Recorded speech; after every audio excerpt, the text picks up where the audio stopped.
Hi, I'm John Green. This is Crash Course U.S. History, and today we're going to discuss economics and how a generation of... Mr. Green, is this going to be one of those boring ones with no wars or generals who had cool last words or anything? All right, me from the past. I will give you a smidge of great man history, but only a smidge. So today we're going to discuss American industrialization in the decades after the Civil War, during which time the U.S. went from having per capita about a third of Great Britain's industrial output to becoming the richest and most industrialized nation on Earth.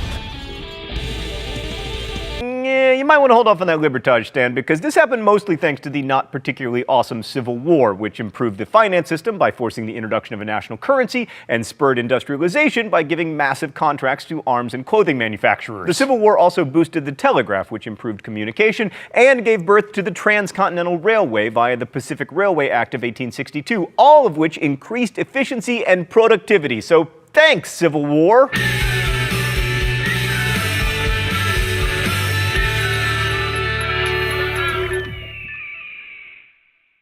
If you want to explain America's economic growth in a nutshell, chalk it up to G, D, and L. Gerard, Depardieu, and Lohan. No, geography, demography, and law. However, while we're on the topic, when will Gerard Depardieu and Lindsay Lohan have a baby? Stan, can I see it? Yes! Yes! Geographically, the U.S. was a huge country with all the resources necessary for an industrial boom. Like, we had coal and iron and later oil. Initially, we had water to power our factories, later replaced by coal. And we had amber waves of grain to feed our growing population, which leads to the demography. America's population grew from 40 million in 1870 to 76 million in 1900, and a third of that growth was due to immigration, which is good for economies. Many of these immigrants flooded the burgeoning cities as America shifted from being an agrarian rural nation to being an industrial urban one. Like, New York City became the center of commerce and finance, and by 1898 it had a population of 3.4 million people, and the industrial heartland was in the Great Lakes region. Chicago became the second largest city by 1900,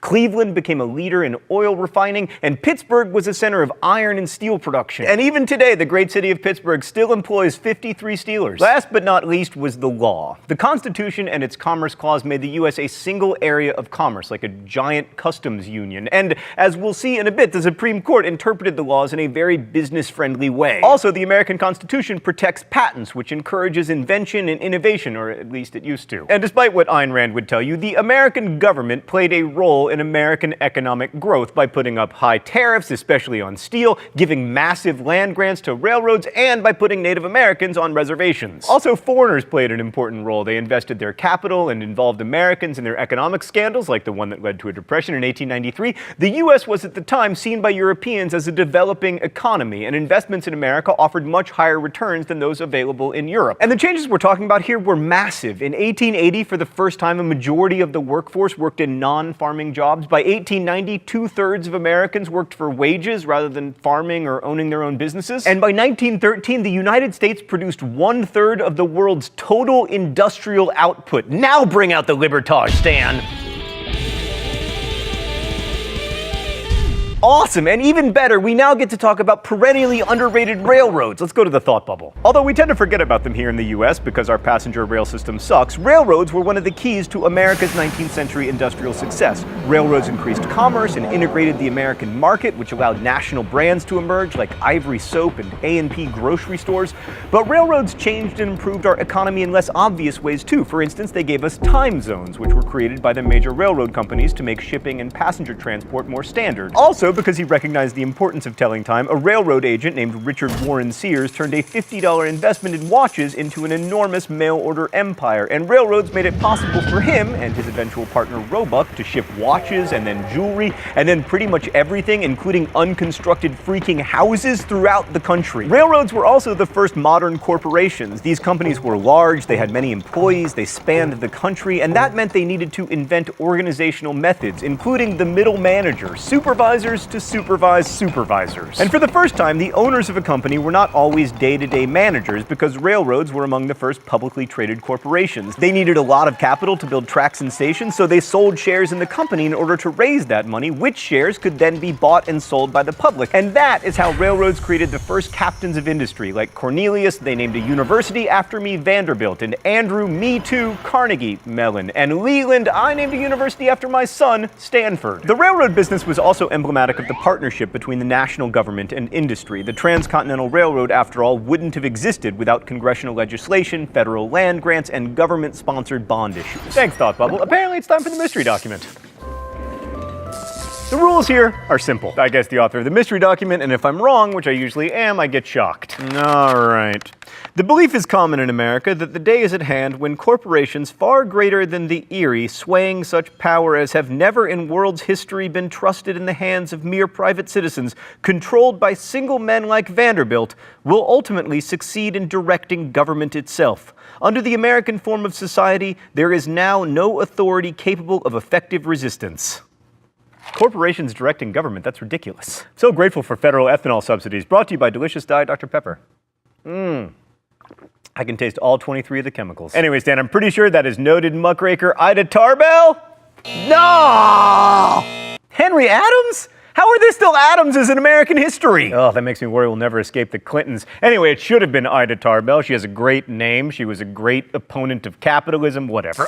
Indeed, industrial capitalists are considered both the greatest heroes and the greatest villains of the era, which is why they are known both as captains of industry and as robber barons, depending on whether we are mad at them. While they often came from humble origins, took risks, and became very wealthy, their methods were frequently unscrupulous. I mean, they often drove competitors out of business and generally cared very little for their workers. The first of the great robber barons and/or captains of industry was the aforementioned Cornelius Vanderbilt, who rose from humble beginnings in Staten Island to make a fortune in transportation through ferries and shipping, and then eventually through railroads, although he once referred to trains as them things that go on land. But the poster boy of the era was John D. Rockefeller, who started out as a clerk for a Cleveland merchant and eventually became the richest man in the world. Ever. Yes, including Bill Gates. The key to Rockefeller's success was ruthlessly buying up so many rivals that by the late 1880s, Standard Oil controlled 90% of the U.S. oil industry, which lack of competition drove the price of gasoline up to like 12 cents a gallon. So if you had one of the 20 cars in the world, then you were mad. The period also saw innovation in terms of the way industries were organized. Many of the robber barons formed pools and trusts to control prices and limit the negative effects of competition. The problem with competition is that over time it reduces both prices and profit margins, which makes it difficult to become super rich. Vertical integration was another innovation. Firms bought up all aspects of the production process, from raw materials to production to transport and distribution. Like Philip Armour's meat company bought its own rail cars to ship meat, for instance. It also bought things like conveyor belts, and when he found out that animal parts could be used to make glue, he got into the glue-making business. It was Armour who once proclaimed to use everything but the squeal. Horizontal integration was when big firms bought up small ones. The best example of this was Rockefeller's Standard Oil, which eventually became so big, incidentally, that the Supreme Court forced Standard Oil to be broken up into more than a dozen smaller oil companies, which, by the way, over time have slowly reunited to become the company known as ExxonMobil, so that worked out. U.S. Steel was put together by the era's giant of finance, J.P. Morgan, who at his death left a fortune of only $68 million, not counting the art that became the backbone of the Metropolitan Museum of Art, leading Andrew Carnegie to remark in surprise, "And to think he was not a rich man." Speaking of people who weren't rich, let us now praise the unsung heroes of industrialization, workers. Well, I guess you can't really call them unsung because Woody Guthrie.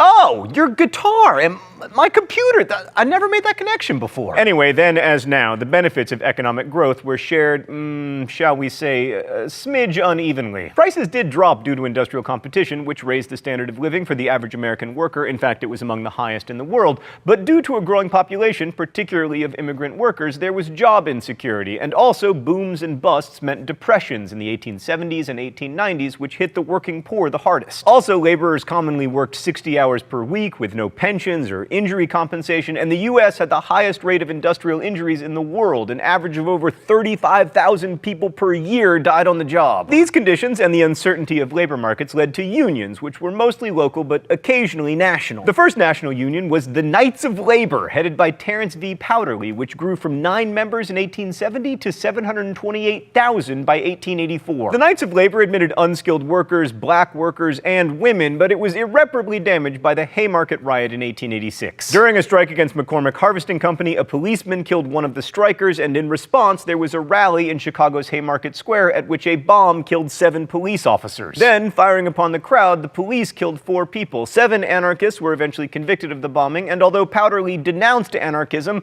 the public still associated the Knights of Labor with violence, and by 1902, its membership had shrunk considerably to 0. The banner of organized labor, however, was picked up by the American Federation of Labor, labor under Samuel L. Gompers. Do all of these guys have great last names? They were more moderate than the anarchists and the Socialist International Workers of the world and focused on bread and butter issues like pay, hours, and safety. Founded in 1886, the same year as the Haymarket Riot, the AFL had about 250,000 members by 1892, almost 10% of whom were iron and steel workers. And now we have to pause to briefly mention one of the most pernicious innovations of the era, social Darwinism, a perversion of Darwin's theory that would have made him throw up, although to be fair, almost everything made him throw up. Social Darwinists argued that the theory of survival of the fittest should be applied to people, and also that corporations were people. Ergo, big companies were big because they were fitter, and we had nothing to fear from monopolies. This pseudoscience was used to argue that government shouldn't regulate business or pass laws to help poor people. It assured the rich that the poor were poor because of some inherent evolutionary flaw, thus enabling tycoons to sleep at night.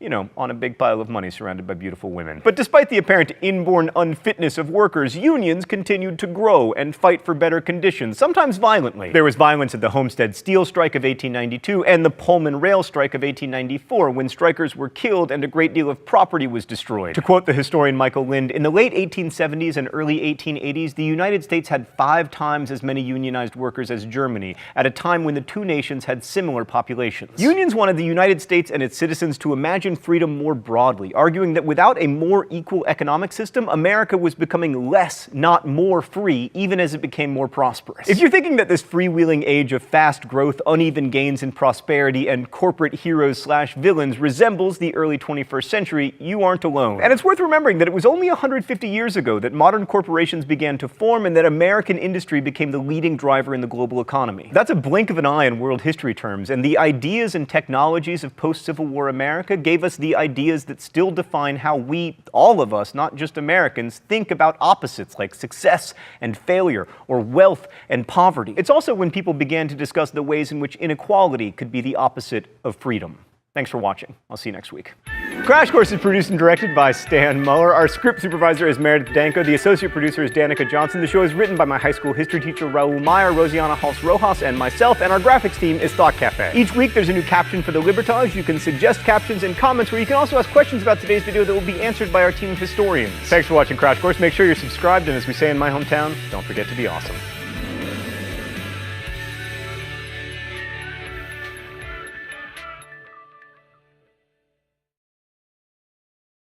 Hi, I'm John Green. This is Crash Course U.S. History, and today we're going to continue our extensive look at American capitalism. Mr. Green, I'm sorry, are you saying that I grow up to be a tool of the bourgeoisie? Oh, not just a tool of the bourgeoisie, me from the past, but a card-carrying member of it. I mean, you have employees whose labor you can exploit because you own the means of production, which in your case includes a chalkboard, a video camera, a desk, and a xenophobic globe. Meanwhile, Stan, Danica, Raul, and Meredith toil in crushing poverty. Stan, did you write this part? These are all lies. Cue the intro.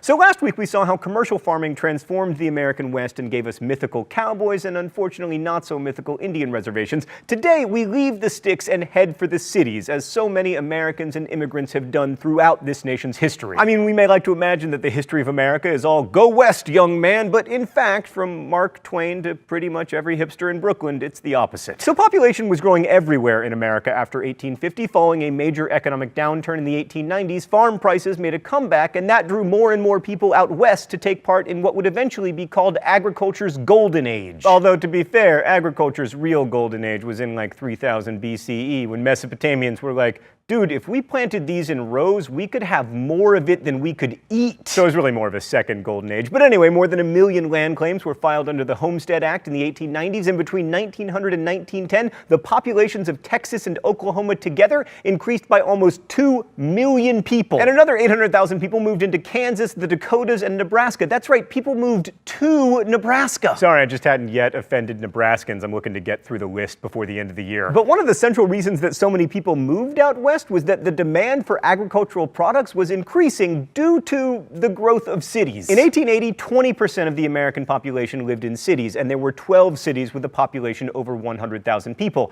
This rose to 18 cities in 1900, with the percentage of urban dwellers rising to 38%. And by 1920, 68% of Americans lived in cities, and 26 cities had a population over 100,000. So in the 40 years around the turn of the 20th century, America became the world's largest industrial power and went from being predominantly rural to largely urban. This is, to use a technical historian term, a really big deal, because it didn't just make cities possible, but also their products. It's no coincidence that while all this was happening, we were getting cool stuff like electric lights and moving picture cameras, neither of which were invented by Thomas Edison. I don't know if you've noticed, but suddenly there are a lot more photographs in Crash Course US History B-roll. So the city leading the way in this urban growth was New York, especially after Manhattan was consolidated with Brooklyn and the Bronx, Queens, and Staten Island in 1898. At the turn of the century, the population of the 23 square miles of Manhattan Island was over 2 million, and the combined 5 boroughs had a population over 4 million. But while New York gets most of the attention in this time period, and all time periods since, it wasn't alone in experiencing massive growth. Like my old hometown of Chicago, after basically burning to the ground in 1871,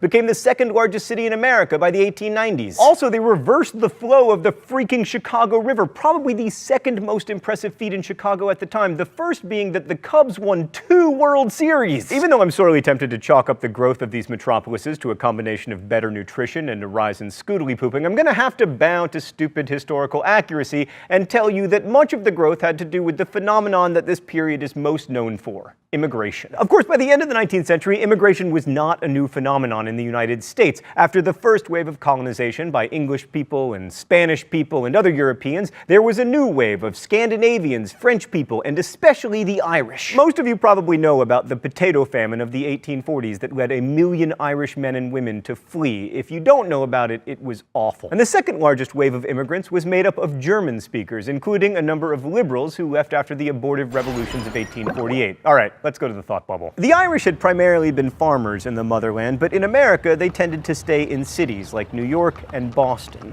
Most of the men began their working lives as low-wage, unskilled laborers, but over time they came to have much more varied job opportunities. Irish immigrant women worked too, some in factories or as domestic servants in the homes of the growing upper class. Many women actually preferred the freedom that factory labor provided, and one Irish factory woman compared her life to that of a servant by saying, "Our day is 10 hours long, but when it's done, and we can do what we like with the evenings." That's what I've heard from every nice girl that's tried service. You're never sure that your soul is your own except when you're out of the house. Most German speakers had been farmers in their home countries and would remain farmers in the US, but a number of skilled artisans also came. They tended to stay in cities and make a go of entrepreneurship. Bismarck himself saw emigration from Germany as a good thing, saying, "The better it goes for us, the higher the volume of emigration." And that's why we named a city in North Dakota after him. Although enough German immigrants came to New York that the Lower East Side of Manhattan came to be known for a time as Kleindeutschland, Little Germany, many moved to the growing cities of the Midwest, like Cincinnati and St. Louis. Some of the most famous German immigrants became brewers, and America is much richer for the arrival of men like Frederick Pabst,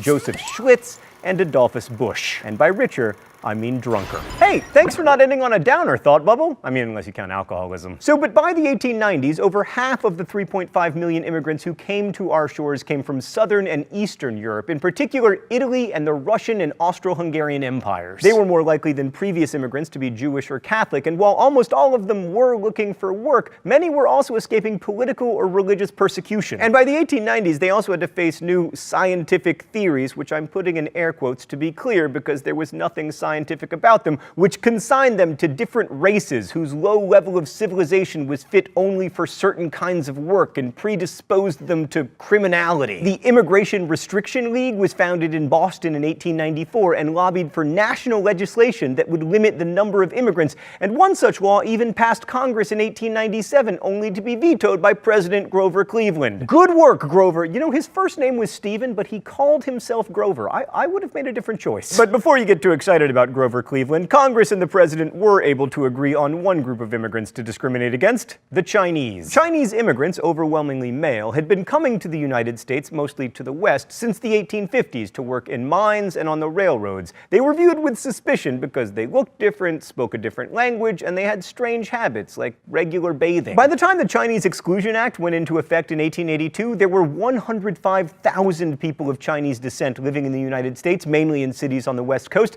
San Francisco refused to educate Asians until the state Supreme Court ordered them to do so, and even then the city responded by setting up segregated schools. The immigrants fought back through the courts. In 1886, in the case of Yik Wo versus Hopkins, the United States Supreme Court ordered San Francisco to grant Chinese-operated laundries licenses to operate. Then in 1898, in United States versus Wong Kim Ark, the court ruled that American-born children of Chinese immigrants were entitled to citizenship under the 14th Amendment, which should have been a duh, but wasn't. We've been hard on the Supreme Court here at Crash Course, but those were two good decisions. You go, Supreme Court. But despite these victories, Asian immigrants continued to face discrimination in the form of vigilante-led riots like the one in Rock Springs, Wyoming that killed 26 people, and congressionally approved restrictions, many of which the Supreme Court did uphold. So, yeah. Also, it's important to remember that this large-scale immigration and the fear of it was part of a global phenomenon. At its peak between 1901 and the outbreak of World War I in 1914, 13 million immigrants came to the United States.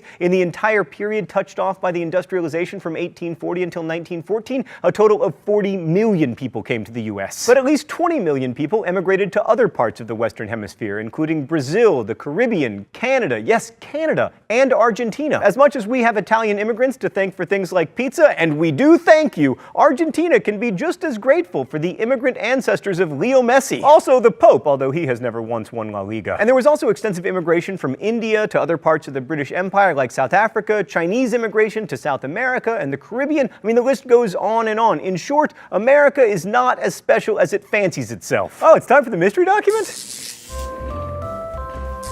The rules here are simple. I guess the author of the mystery document, I get it wrong, and then I get shocked with the shock pen. Sorry, I don't mean to sound defeatist, but I don't have a good feeling about this. All right. The figure that challenged attention to the group was the tall, straight father with his earnest face and fine forehead, nervous hands, eloquent in gesture, and a voice full of feeling. This foreigner, who brought his children to school as if it were an act of consecration, who regarded the teacher of the primer class with reverence, who spoke of visions like a man inspired in a common classroom. I think Miss Nixon guessed what my father's best English could not convey. I think she divined that by the simple act of delivering our school certificates to her, he took possession of America. I don't know. At first I thought it might be someone who works with immigrants like Jane Addams, but then at the end, suddenly it's her own father. Jane Addams' father was not an immigrant. Mary Antin, does she even have a Wikipedia page? She does? Did you write it? Stan wrote her Wikipedia page. Ah! So this document, while it was written by someone who should not have a Wikipedia page, points out that most immigrants to America were coming for the most obvious reason: opportunity. Industrialization, both in manufacturing and agriculture, meant that there were jobs in America. There was so much work, in fact, that companies used labor recruiters who went to Europe to advertise opportunities. Plus, the passage was relatively cheap, provided you were only going to make it once in your life, and it was fast, taking only 8 to 12 days on the new steam-powered ships. The Lower East Side of Manhattan became the magnet for waves of immigrants, first Germans, then Eastern European Jews and Italians who tended to recreate towns and neighborhoods within blocks and sometimes single buildings. Tenements, these 4-, 5-, and 6-story buildings that were designed to be apartments, sprang up in the second half of the 19th century, and the earliest ones were so unsanitary and crowded that the city passed laws requiring a minimum of light and ventilation. And often these tenement apartments doubled as workspaces because many immigrant women and children took in piecework, especially in the garment industry. Despite local laws mandating the occasional window and outlawing the presence of cows on public streets, conditions in these cities were pretty bad. Things got a little bit better with the construction of elevated railroads and later subways that helped relieve traffic congestion, but they created a new problem: pickpockets. Pickpockets take advantage of the confusion to ply their vocation. The foul, close, heated air is poisonous. A healthy person cannot ride a dozen blocks without a headache.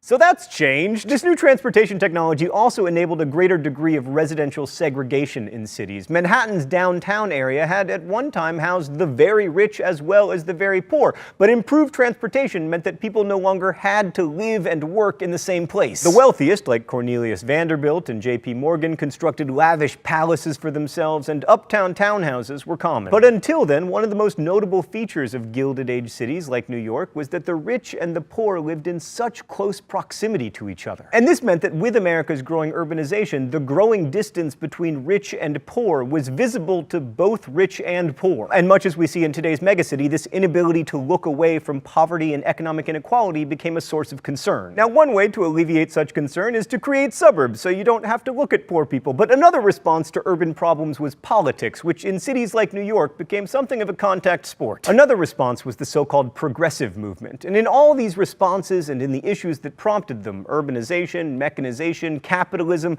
the distribution of resources throughout the social order, we can see modern industrial America taking shape. And that is the America we live in today. Thank you for watching. I'll see you next week. Crash Course is produced and directed by Stan Muller. The script supervisor is Meredith Danko. The show is written by my high school history teacher, Raul Meyer, Rosiana Rojas, and myself. Our associate producer is Danica Johnson, and our graphics team is Thought Cafe. Every week there's a new caption for the Libertage. If you'd like to suggest one, you can do so in comments, where you can also ask questions about today's video that will be answered by our team of historians. Thank you for watching Crash Course, and as we say in my hometown, don't forget to be awesome.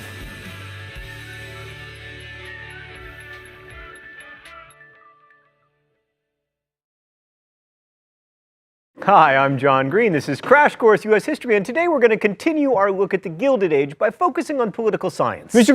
Green! So it's another history class where we don't actually talk about history? Oh, me from the past. Your insistence on trying to place academic exploration into little boxes creates a little box that you yourself will live in for the rest of your life if you don't put your interdisciplinary party hat on. So the Gilded Age takes its name from a book by Mark Twain and Charles Dudley Warner that was called The Gilded Age, A Tale of Today. It was published in 1873, and it was not that successful. But while the Gilded Age conjures up visions of fancy parties and ostentatious displays of wealth, the book itself was about politics, and it gives a very negative appraisal of the state of American democracy at the time. Which shouldn't come as a huge surprise coming from Twain, whose comments about Congress included, "Suppose you were an idiot, and suppose you were a member of Congress." But I repeat myself. And also, it could probably be shown by facts and figures that there is no distinctly Native American criminal class except Congress. So when faced with the significant changes taking place in the American economy after the Civil War, America's political system, both nationally and locally,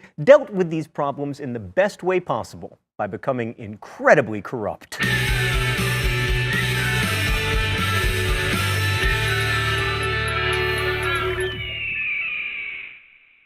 Oh, Stan says I have to take off my party hat. So former House Speaker Tip O'Neill once famously said that all politics is local, and although that's not actually true, I am going to start with local politics today, specifically with one of America's greatest inventions, the urban political machine. So a political machine is basically an organization that works to win elections so that it can exercise power. The most famous political machine was New York City's Tammany Hall, which dominated Democratic Party politics in the late 19th century, survived until the 20th, and is keenly associated with corruption. Oh, it's already time for the mystery document? This is highly unorthodox, Stan.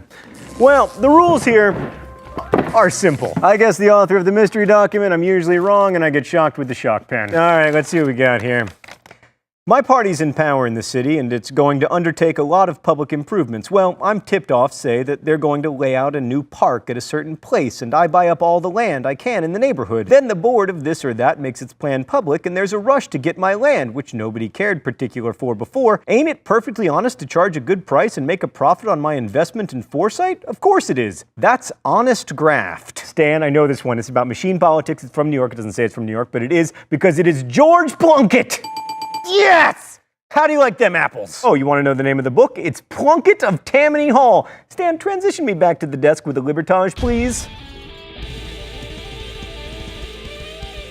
Plunkett became famous for writing a book describing the way that New York City's government actually worked, but he was a small fish compared with the most famous shark-like machine politician of the day, William Boss Tweed, seen here with a head made of money. Boss Tweed basically ran New York in the late 1860s and early 1870s, and his greatest feat of swindling helps explain how the machine system worked. It revolved around the then-new county courthouse that now houses the New York City Department of Education. Building the courthouse was initially estimated to cost around $250,000, but ended up costing $13 million by the time it was finished in 1871. Included in that cost was a bill of $180,000 for 3 tables and 40 chairs, $1.5 million for lighting fixtures, and $41,000 for brooms and cleaning supplies. A plasterer received $500,000 for his initial job and then $1 million to repair his shoddy work. The standard kickback in these situations was that Tammany Hall received $2 for every $1 received by the contractor. That may seem like a bad deal for contractors, but remember, that plasterer still got to keep $500,000, which is worth about $9 million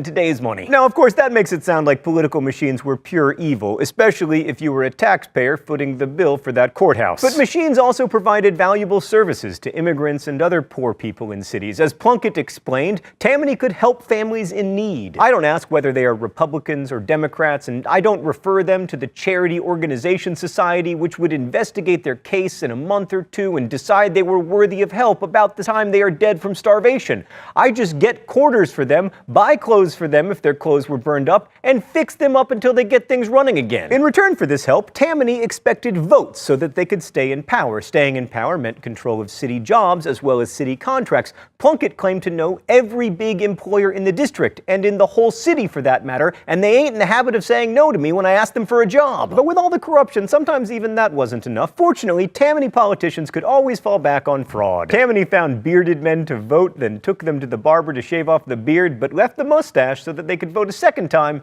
and then they would shave off the stash so they could vote for a third. And then, of course, there was always violence and intimidation. By the end of the century, a Tammany regular lamented the good old days when, quote, "It was wonderful to see my men slug the opposition to preserve the sanctity of the ballot." But corruption wasn't limited to big cities like New York and Chicago. Some of the biggest boondoggles involved the United States Congress and the executive branch under President Ulysses Grant. The first big scandal, dubbed the King of Frauds by the New York Sun, involved Credit Mobilier, the construction company that did most of the road building for the Union Pacific Railroad. This two-pronged accusation involved first overcharging the public for construction costs and siphoning off profits to Credit Mobilier, and second, bribery of congressmen. Now, this second charge was, of course, much juicier and also more partisan because only Republican congressmen, including the Speaker of the House, were implicated in it. Eventually, Massachusetts Congressman Oakes Ames was found guilty of giving bribes, but no one was ever found guilty of receiving those bribes. As you can imagine, that did wonders for the reputation of Congress. The second major scandal involved the so-called Whiskey Ring, which was a group of distillers in St. Louis who decided that they didn't like paying excise taxes on their product, perhaps a slightly more noble cause than that of the 2009 Bling Ring, who just wanted to dress like Paris Hilton. John McDonald, a Grant administration official, helped distillers reduce their taxes by intentionally undercounting the number of kegs of booze. But then in 1875, the tax evasion grew out of control, and McDonald eventually confessed and was convicted, thereby tainting the presidency with corruption, just as Credit Mobilier had tainted Congress. That leaves the Supreme Court untainted, but don't worry, the Dred Scott decision is worth at least like 80 years of tainting. So with all this distrust in government, after Grant served 2 terms, presidential elections featured a series of one-termers. Hayes, Garfield, whose term was filled out by Chester Arthur after Garfield was assassinated, Cleveland, Benjamin Harrison, and then Cleveland again, McKinley, who was elected twice, but then he was assassinated. As for their parties, Gilded Age Republicans favored high tariffs, low government spending, paying off national debt, and reducing the amount of paper money, or greenbacks, in circulation. Democrats opposed the tariffs and were often linked to New York bankers and financiers. In short, both parties were pro-business, but they were pro-different businesses. Despite that and the widespread corruption, some national reform legislation actually did get passed in the Gilded Age. The Civil Service Act of 1883, prompted by Garfield's assassination by a disgruntled office seeker, created a merit system for 10% of federal employees who were chosen by competitive examination rather than political favoritism. But this had an unintended effect. It made American politicians much more dependent on donations from big businesses rather than small donations from grateful political appointees. But, nice idea. And then in 1890, the Sherman Antitrust Act forbade combinations and practices that restrained trade. But again, it was almost impossible to enforce this against the monopolies like U.S. Steel. More often, it was used against labor unions, which were seen to restrain trade in their radical lobbying for, health insurance and hard hats. But all in all, the National Congress was pretty dysfunctional at the end of the 19th century. Stop me if that sounds familiar. So state governments expanded their responsibility for public health health and welfare. Cities invested in public works like transportation and gas and later electricity, and the movement to provide public education continued. Some northern states even passed laws limiting the workday to 8 hours. What is this, France? Is what courts would often say when striking those laws down. Reform legislation was less developed in the South, but they were busy rolling back Reconstruction and creating laws that limited the civil rights of African Americans, known as Jim Crow laws. In the West, farmers became politically motivated over the issue of freight rates. Wait, are we talking about railroads? Let's go to the thought bubble. In the 1870s, farmers formed the Grange movement to put pressure on state governments to establish fair railroad rates and warehouse charges. Railroads in particular tended to be pretty monopolistic. They owned the track going through town, after all, so it was hard for farmers to negotiate fair shipping prices. The Grange movement eventually became the Farmers' Alliance movement, which also pushed for economic cooperation to raise prices, but was split into northern and southern wings that could never really get it together. The biggest idea to come out of the Farmers' Alliance was the sub-treasury plan. Under this plan, farmers would store grain in government warehouses and get low-rate government loans to buy seed and equipment using the stored grain as collateral. This would allow farmers to bypass the banks, who increasingly came to be seen, along with the railroads, as the source of all the farmers' troubles. Eventually, these politically motivated farmers and their supporters grew into a political party, the People's Party, or Populists. In 1892, they held a convention in Omaha and put forth a remarkably reform-minded plan, particularly given that this was put forth in Omaha, which included the sub-treasury plan, which didn't exactly happen, although the deal farmers ended up with was probably better for them, government ownership of railroads, which sort of happened if you count Amtrak, graduated income tax, which did happen after the passage of the 16th Amendment, government control of the currency, which happened with the creation of the Federal Reserve System, recognition of the rights of laborers to form unions, which happened both at the state and federal level, and free coinage of silver to produce more money, which we'll get to in a second. The People's Party attempted to appeal to a broad coalition of producing classes, especially miners and industrial workers, and it was particularly successful with those groups in Colorado and Idaho. As the preamble to the party platform put it, corruption dominates the ballot box, the legislatures, the Congress, and touches even the ermine of the bench. From the same prolific womb of governmental injustice, we breed the two great classes, tramps and millionaires. Thanks, Thought Bubble. So some Western states were so populist they even granted women the right to vote in the 1890s, which added tremendously to the populists' electoral power. But most American voters stuck with the two main parties. Industrial workers never really joined in large numbers because the populist calls for free coinage of silver would lead to inflation, especially in food prices, and that would hurt urban laborers. But if it hadn't been for that threat of silver inflation, we might have three major political parties in the US today, or at least two different ones. Stupid inflation always ruining everything. Populist leaders also struggled to unify because racism. Some populist leaders, like Tom Watson, argued that black and white poor farmers were in the same boat, but Southern populists were not inclined to take up the fight against segregation, and even Watson himself later began spouting anti-Semitic rhetoric. But in the halcyon populist days of 1892, their presidential candidate, James Weaver, gained 1 million votes as a third-party candidate. He carried 5 western states and got 22 electoral votes, which is better than Mondale did. But the best-known populist candidate was actually the Democratic nominee for president in 1896, William Jennings Bryan. Bryan, who once spoke of America as being crucified on a cross of gold, firmly supported free coinage of silver in the hopes that increasing the amount of money in circulation would raise prices for farmers and make it easier for people to pay off their debts. William Jennings Bryan is probably better known for the anti-evolution stance he took in the famous Scopes monkey trial, where he was up against none other than Clarence Darrow. But he did almost become president. So the populists were really wary of Bryan as a Democrat because they feared that their ideas would be reduced to simply free silver. But they voted for him anyway. But Bryan still lost the 1896 election to William McKinley in what has become known as the first modern political campaign, because the business classes gave McKinley's campaign an unprecedented $10 million, which these days will buy you 9 ads in Iowa. But back then won you an entire presidential election. He won the Electoral College in a landslide, 271 to 176. Bryan's defeat in 1896 effectively put an end to the Populist Party. The corruption in government, both federal and local, continued, and new journalists called muckrakers began exposing it in the press. And even though they were defeated at the polls, populist ideas, especially direct election of senators and a progressive income tax, quickly became mainstream. Now these days we don't necessarily associate those ideas with populists, which suggests that maybe they were right to worry about hitching their wagon to Brian Starr. But in the end, would you rather have your name survive or see your ideas enacted? But of course, many of the problems the populists were concerned with persisted, as did the scourge of Jim Crow. We'll discuss those next week when we look at the Progressive Era. Thanks for watching. Crash Course is produced and directed by Stan Muller. Our script supervisor is Meredith Danko. The associate producer is Danica Johnson. The show is written by my high school history teacher Raul Meyer, Rosiana Rojas, and myself. And our graphics team is Thought Cafe. Okay, I'll make the transition, but I think you want to keep filming this. Every week there's a new caption for the Libertage. If you'd like to suggest one in comments, you can do so, or you can also ask questions about today's video that will be answered by our team of historians. Thank you for watching Crash Course, and as we say in my hometown, don't forget to be awesome. Hi, I'm John Green. This is Crash Course World History, and today we're going to talk about World War I. We actually have two videos about World War I. Today we're going to talk about how World War I happened. Next week we're going to talk about why. World War I is a really big deal, especially to those of us who are really interested in like industrialization and nation states and modernity, so usually we don't talk that much about wars, but we're going to make an exception. Mr. Green, exception? Cue the Mongoltage. Yeah, no, me from the past. We don't roll the Mongoltage every time we use the word exception. We roll it when we're talking about how the Mongols are an exception to a lot of our assumptions about civilizations. Stan, no, there are no Mongols today. We are talking about World War I.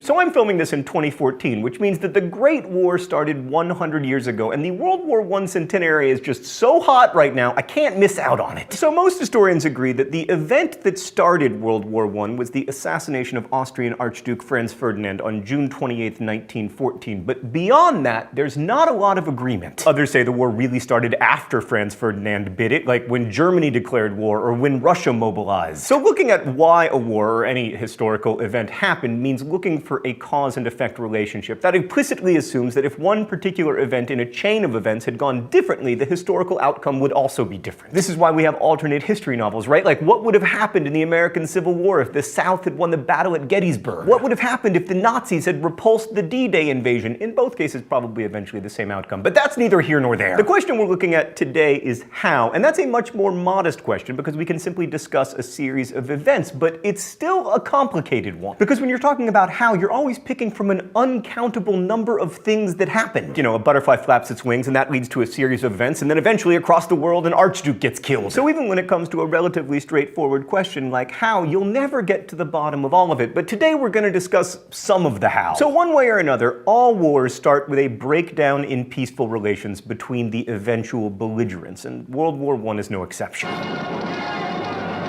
Oh, for the love of agriculture, please stop it. Right, but World War I is a bit unusual in that we have a concrete event and a date to start our discussion. Sometimes we get lucky, historically, and there's an invasion that starts a war, like in the Korean conflict, or the firing on Fort Sumter in the American Civil War. But other times it's much more butterfly effecty, with events that might or might not lead to a war building upon each other until one side mobilizes or declares war, or there's a fight over who shot first. But here we have a specific assassination of a specific Archduke, Franz Ferdinand in Sarajevo. Now, it wasn't a great day for Franz to visit Bosnia, since it was the anniversary of the Serbs' defeat at Kosovo-Polja in 1389, and also St. Vitus's Day, which was a celebration for Slavic nationalists, and a Bosnian Serb named Gavrilo Princip and his co-conspirators chose to celebrate Slavic nationalism by killing Franz Ferdinand. Now, they didn't choose Franz Ferdinand at random. He was the heir apparent of the Austro-Hungarian Empire. Franz Ferdinand wasn't particularly well liked, not by his uncle, who was the head of the Austro-Hungarian Empire, certainly not by Bosnian Serb nationalists, also not really by everyone else in Europe except for the German Kaiser.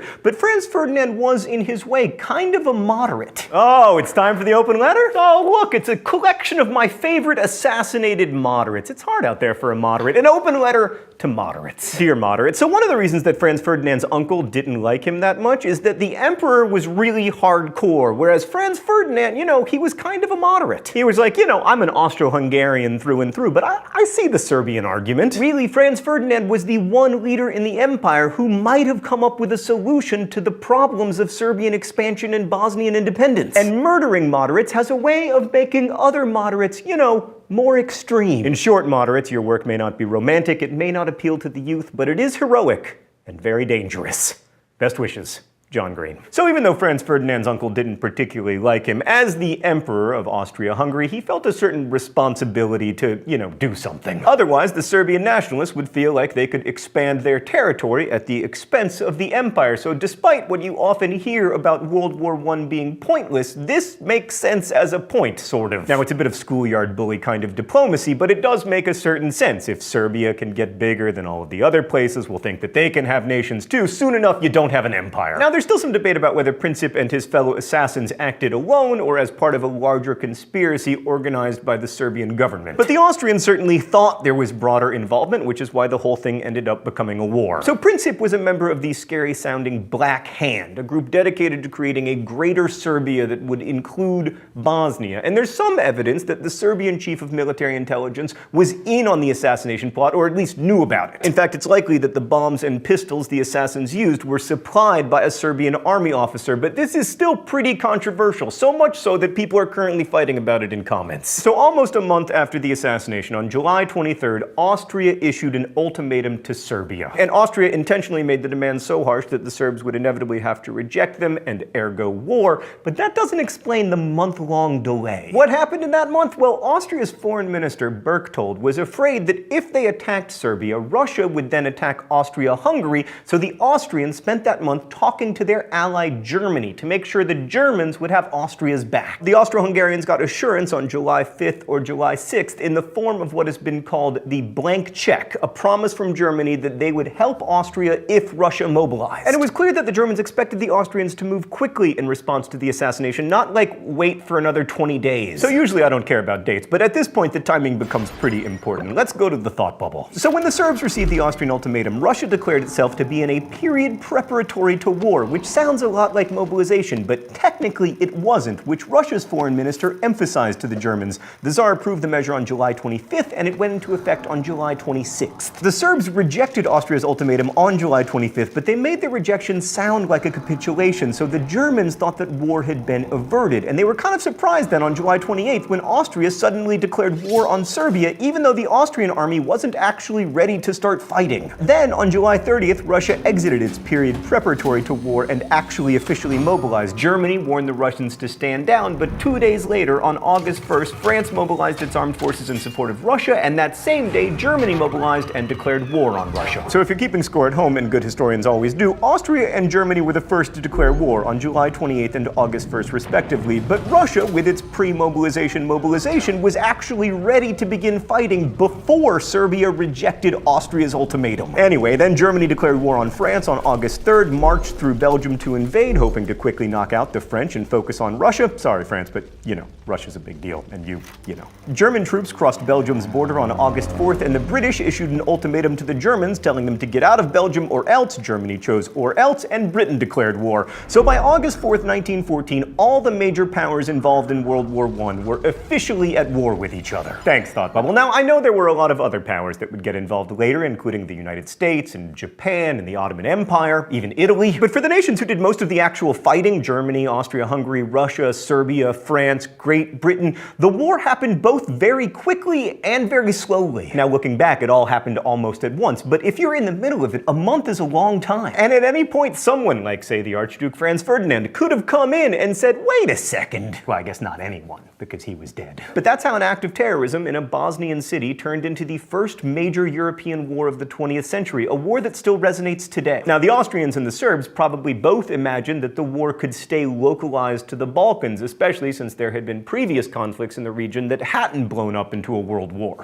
Like in 1908, and 1912, and 1913. We'll get into what made 1914 different next week. The whys, of course, will always be very complicated, but for now, please remember that we are always in the middle of a how. Those living in June and July of 1914 could never have imagined how significant that month would be for human history. And when thinking about them, it's worth remembering that we also can't imagine what our decisions today will mean in 100 years. Thanks for watching. I'll see you next week. Crash Course is filmed here in the Chad and Stacy Emighold studio in Indianapolis, and it's made possible by all of our Subbable subscribers. Also by all of these nice people who actually make it. But Subbable is a voluntary subscription service that allows you to support Crash Course directly so that we can keep it free for everyone forever. Thank you to all of our Subbable subscribers and to everyone who watches the show. As we say in my hometown, don't forget to be awesome.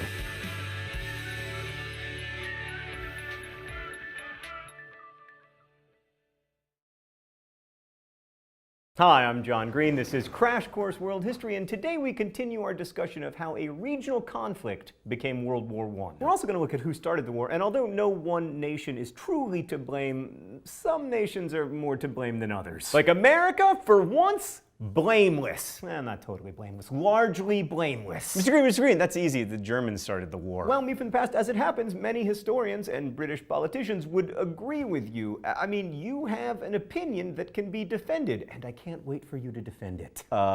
Maybe they just, really liked war. I'm not really in the defending positions business, Mr. Green. I'm more in the, bold proclamations business. Yes, me from the past noted. But it turns out there's more to life than that.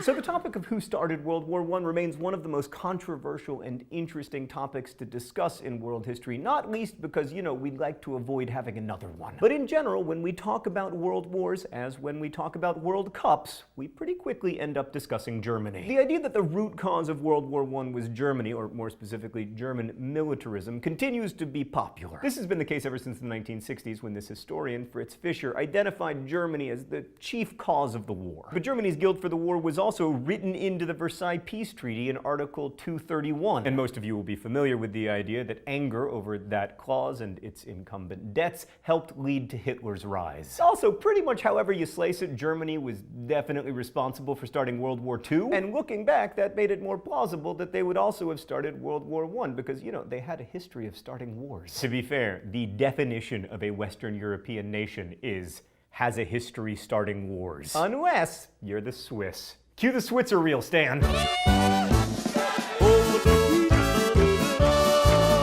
Yeah, okay, but the thing is, attributing characteristics like militarism or authoritarianism to entire national populations is a little problematic. Also, one nation's militarism is another nation's strong national defense, and when you live in the country, as I do, that spends more on defense than any other nation, it's probably not that good of an idea to call people militaristic. There's just something about that broad brush painting of an entire nation sharing a particular characteristic that feels a little bit propaganda-y. Also, it wasn't just Germans who were militaristic in 1914. The idea of the glory of war was a very popular concept all over Europe. And really, there's no evidence that the German people of 1914 were any more or less militaristic than the French or the Russians. They all had poetry that celebrated heroic sacrifice and dying for the mother and or fatherland.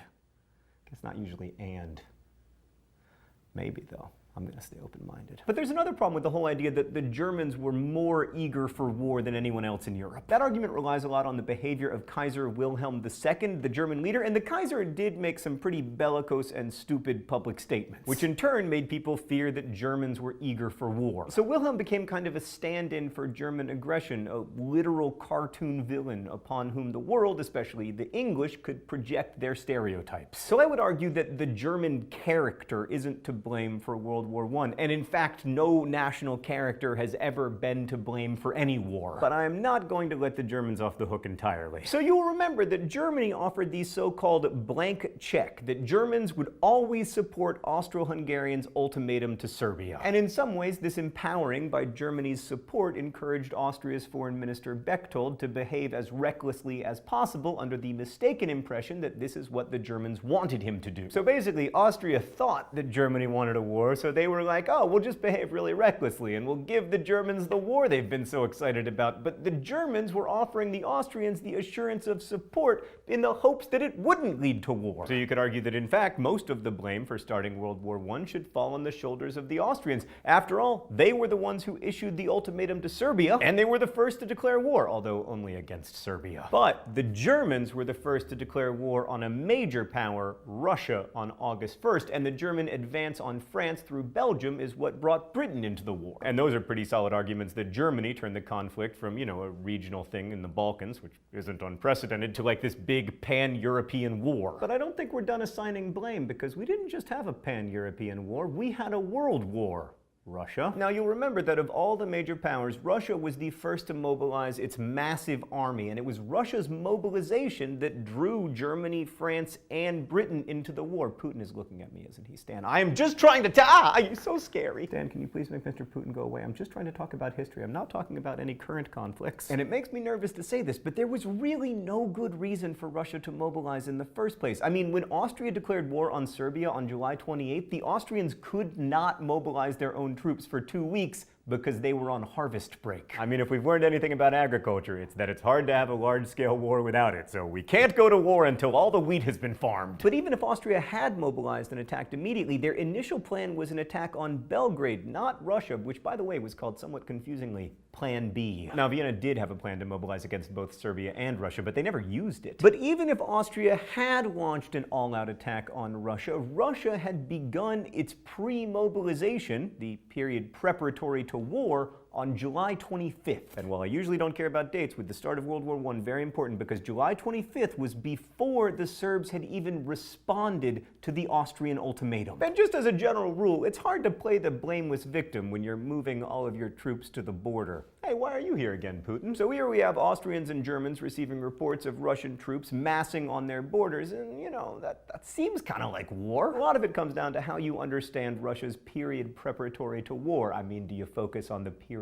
preparatory, or do you focus on the to war? Regardless, on July 30th, Russia became the first power to actually put its war machine into motion. Let's go to the thought bubble. So talking about Russia leads us towards some of the more meta arguments about the causes of World War I, because it's difficult to understand what Russia was doing when it mobilized without trying to understand why they mobilized. After all, an Austrian attack on Serbia was hardly an existential threat to Russia. I mean, look at the map. Russia's huge, and at the time probably had the largest army in Europe, if not the world. So why would they care about what was likely to be a skirmish on the Bosnian border? Well, here's where geopolitics and history come in. So looking at the map, you can see that the Balkans are right next to the Dardanelles, the straits that give access to the Black Sea. Russia needed to maintain influence there in order to ensure traffic through those straits, especially if the Ottomans were going to form an alliance with the Germans, which they did. Also, at least in its own estimation, Russia was in danger of becoming a laughingstock in European politics. Their humiliating loss to Japan in the Russo-Japanese War was followed by Russia's inability to stop Austria from annexing Bosnia from the Ottomans in 1908, and that was the event that sparked Serbia's drive to expand its own territory. Its history of prior weakness meant that Russia's foreign policy makers feared that without some decisive action, Russia wouldn't be taken seriously anymore. In the wake of Austria's ultimatum, Russian Foreign Minister Sazonov concluded that Russia, quote, could not remain a passive spectator whilst the Slavonic people was being trampled down. If Russia failed to fulfill her historic mission, she would be considered a decadent state and would henceforth have to take second place among the powers. If, at this critical juncture, the Serbs were abandoned to their fate, Russian prestige in the Balkans would collapse utterly. Thanks, Thought Bubble. So judging from what we just learned in the Thought Bubble, it was really the Ottomans. If they could have just stopped Austria from annexing Bosnia in the first place, none of this would have happened. And if I may go a little further back, there wouldn't have even been an Ottoman Empire without the stupid Romans. And of course, the Roman Empire was largely dependent upon constant expansion and looting, so if only the Gauls could have defeated Caesar, none of this would have happened. In short, no wonder Caesar was assassinated. He was about to start World War I in 1900 years. I bring that up because that's the tricky thing about the blame game. You can trace the causes of World War I back a bunch of ways. I mean, I can't think of anyone who you can't at least partially assign blame to. Well, I mean, except for the Mongols. Actually, you know what? If they just kept control of Russia, probably no World War I. Anyway, all of this only scratches the surface of the arguments about who's to blame for World War I. I mean, I haven't dealt with stuff like the alliance system or European imperialism, or you often hear about the naval rivalry between Britain and Germany. And then there are the ideological causes like nationalism and the social Darwinist thinking that led people to believe that war was a natural and inevitable state of human affairs. You can tell all those origin stories of the Great War, and they're important, but ours centers on diplomatic history. There are a few reasons for this. First, the decision to go to war was ultimately in the hands of a very small group of diplomats. I mean, even in the most democratic countries, Britain and France, popular opinion didn't force mobilization. Also, in most countries, that's still the case. It's still diplomats who decide whether to go to war. So understanding what makes governments and diplomats decide to go to war is very important. But looking at the diplomatic causes of the war also reveals something to us about the pitfalls of writing history. I mean, diplomats are famous for keeping pretty detailed records of their dealings, both at the time and in retrospect. And then historians have to sift through all these sources and make choices about which ones to emphasize, and sometimes even which ones to believe, because of course often these sources are in direct conflict. Now, I'm no historian, but in creating this episode, we had to make choices that many of you will disagree with, either because you don't think we gave enough evidence or because you don't like the things that we emphasized, and that's great. It's these constructive and critical conversations that lead us to dig deeper, to consult more primary sources, to read more broadly, and that in turn leads to a richer understanding of the world and a more engaged life. All that noted, the alliance system was certainly important, and I'm sure you'll be discussing it in your classes and in comments. Thank you for watching. I'll see you next week.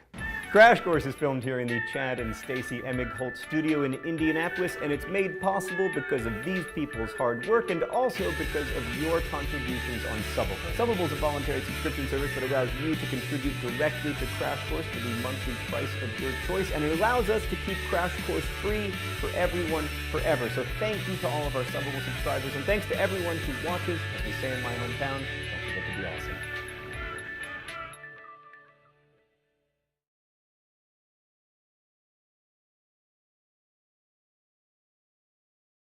In other videos, we've discussed the causes and effects of westward expansion in the 19th century, focusing on the period that began with the discovery of gold in California in 1849 and ending shortly after the Civil War. But westward expansion was a long process. 8 new states entered the Union between 1876 and 1896.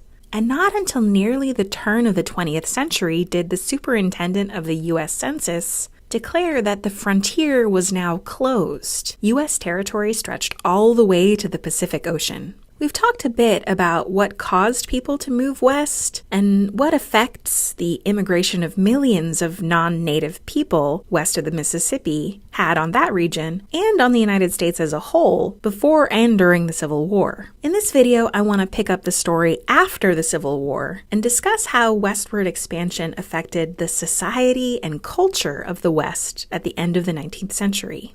Let's quickly review some of the causes of westward expansion that were already established by the end of the Civil War. Starting in the 1840s, Americans and European immigrants began moving west looking for farmland, and the California Gold Rush of 1849 brought people from all over the world into the region to either pan for gold or to make some money off the people who were panning for gold. The construction of the Transcontinental Railroad also provided many jobs for those who didn't strike it rich. The U.S. government facilitated this westward expansion by granting millions of acres to railroad companies, making it easier to get west and to get goods from the west back east. The government also encouraged settlement through grants of 160 acres of free land to anyone willing to improve it over the course of 5 years. Lastly, many American migrants were convinced through cultural messaging that American civilization was divinely ordained to occupy North America from Atlantic to Pacific, in an ideology known as manifest destiny.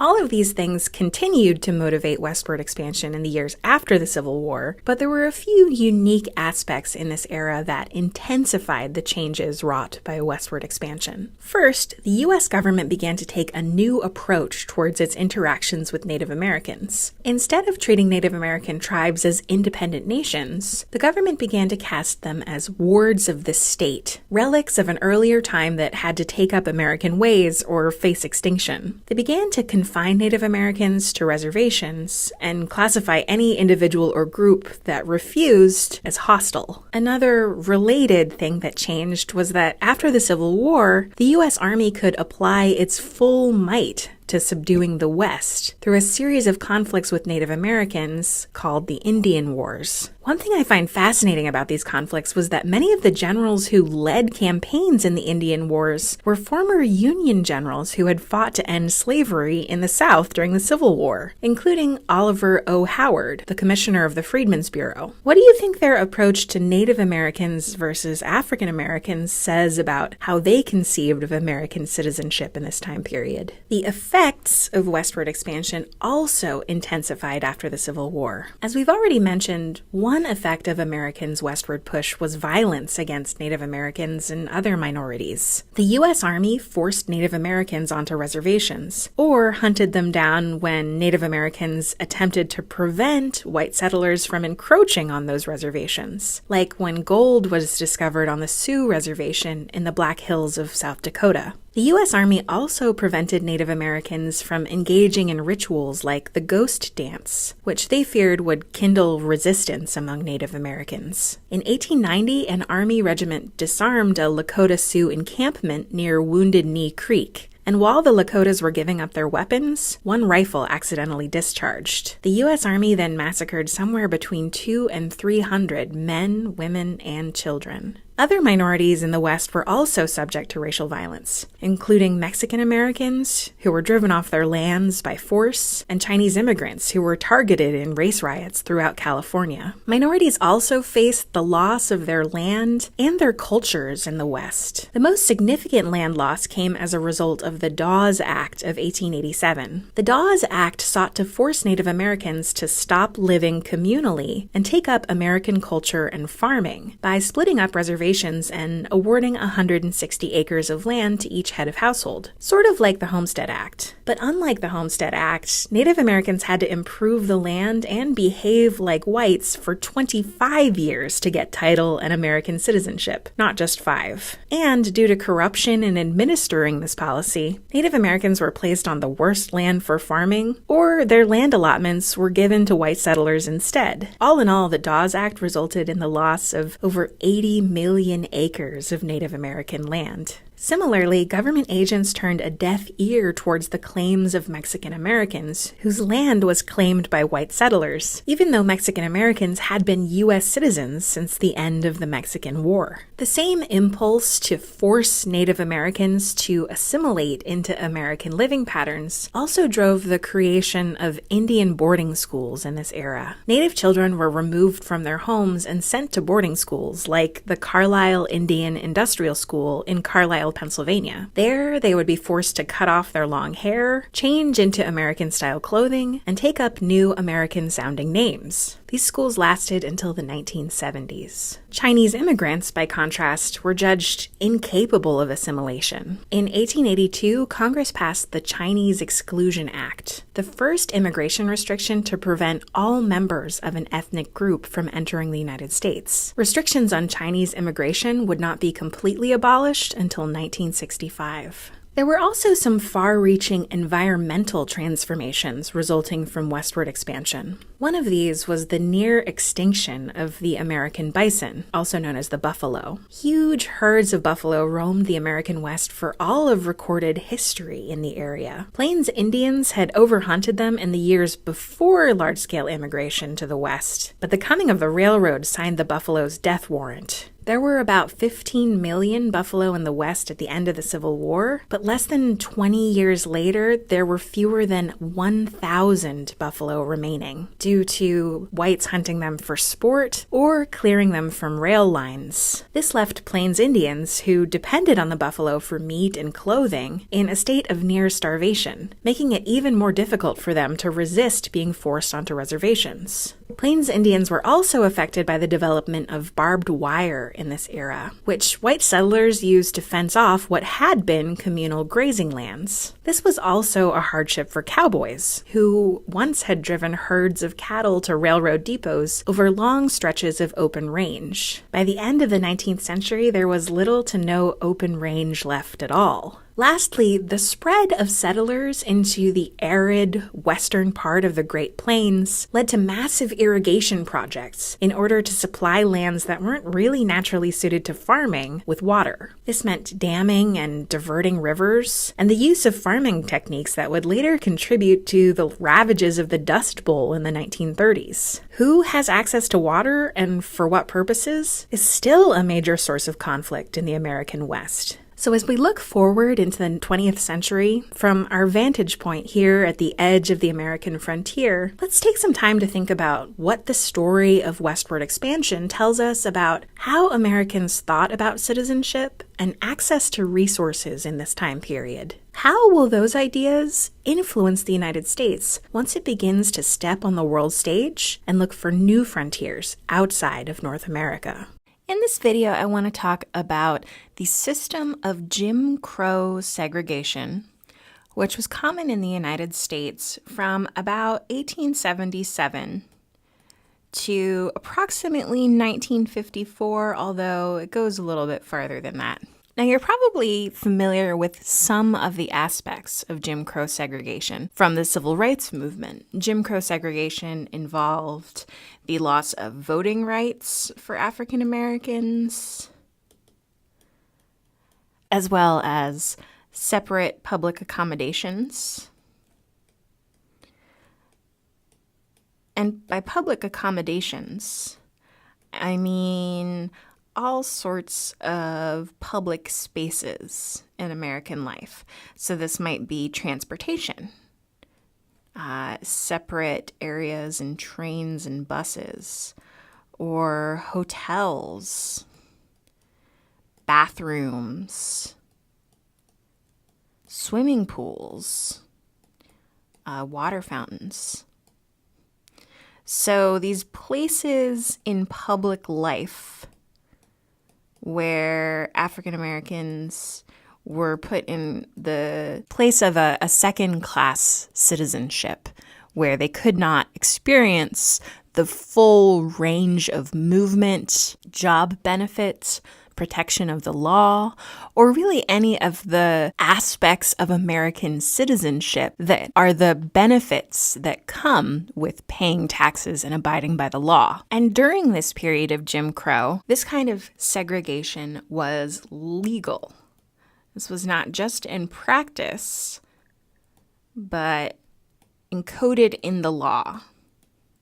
So where did this system of Jim Crow come from? Well, let's start with the name Jim Crow. Now, Jim Crow was not the name of a specific person. Actually, Jim Crow was the name of a stock character. A stock character is kind of a basic, well-known character in usually a comedy. And we still have stock characters in comedy today in lots of different forms of entertainment. Think of the absent-minded professor, or more recently, the manic pixie dream girl. You know, the girl who's going to change her whole life by being so off the wall. Well, Jim Crow was one of these characters in a form of entertainment called the minstrel show. And the minstrel show was a very popular kind of vaudeville type live performance. And the minstrel show was actually very popular in the north of the United States, places like New York City, in the 1830s, 1840s, kind of this antebellum period before the Civil War. So this character of Jim Crow was supposed to be kind of the stupid slave who lived on the plantation. And this character of Jim Crow was almost always played by a white man wearing black makeup on his face. So it was not an actual African-American person, but rather a caricature of an African-American person by a white man who was part of a minstrel troupe. And so the name Jim Crow became kind of synonymous with African Americans and with enslaved people in the early 19th century, the way that, say, Paddy became synonymous with an Irish person. So the term Jim Crow law, or the Jim Crow system, means laws that were specifically aimed at African Americans. All right, so that's the origin of the name. But where did the system come from? And for that, we're going to have to do a fairly deep dive into American history. And I won't be able to go into everything here, but let's kind of look at this from the 1,000-foot view and get a sense of the overall pattern of slavery, the Civil War, and race relations after the Civil War to see where Jim Crow starts. Now, I've been daring here and done a vertical timeline. The first thing we have on here is the end of the Civil War. Now, before the Civil War, in the southern part of the United States, which I have outlined in red here, most of these states had legal slavery. And in these states, or the colonies that preceded them, starting about 1620, They imported African slaves to be unfree laborers on cash crop plantations. And these might include tobacco or cotton. And that system of slavery persisted until the balance of power between the North, where slavery was largely illegal, and the South, where slavery was the backbone of the economic and political system. Eventually, it tore the country apart into the Civil War. In 1863, Abraham Lincoln, the President of the United States, issued the Emancipation Proclamation, saying that all enslaved people in the states which were currently in rebellion were now free.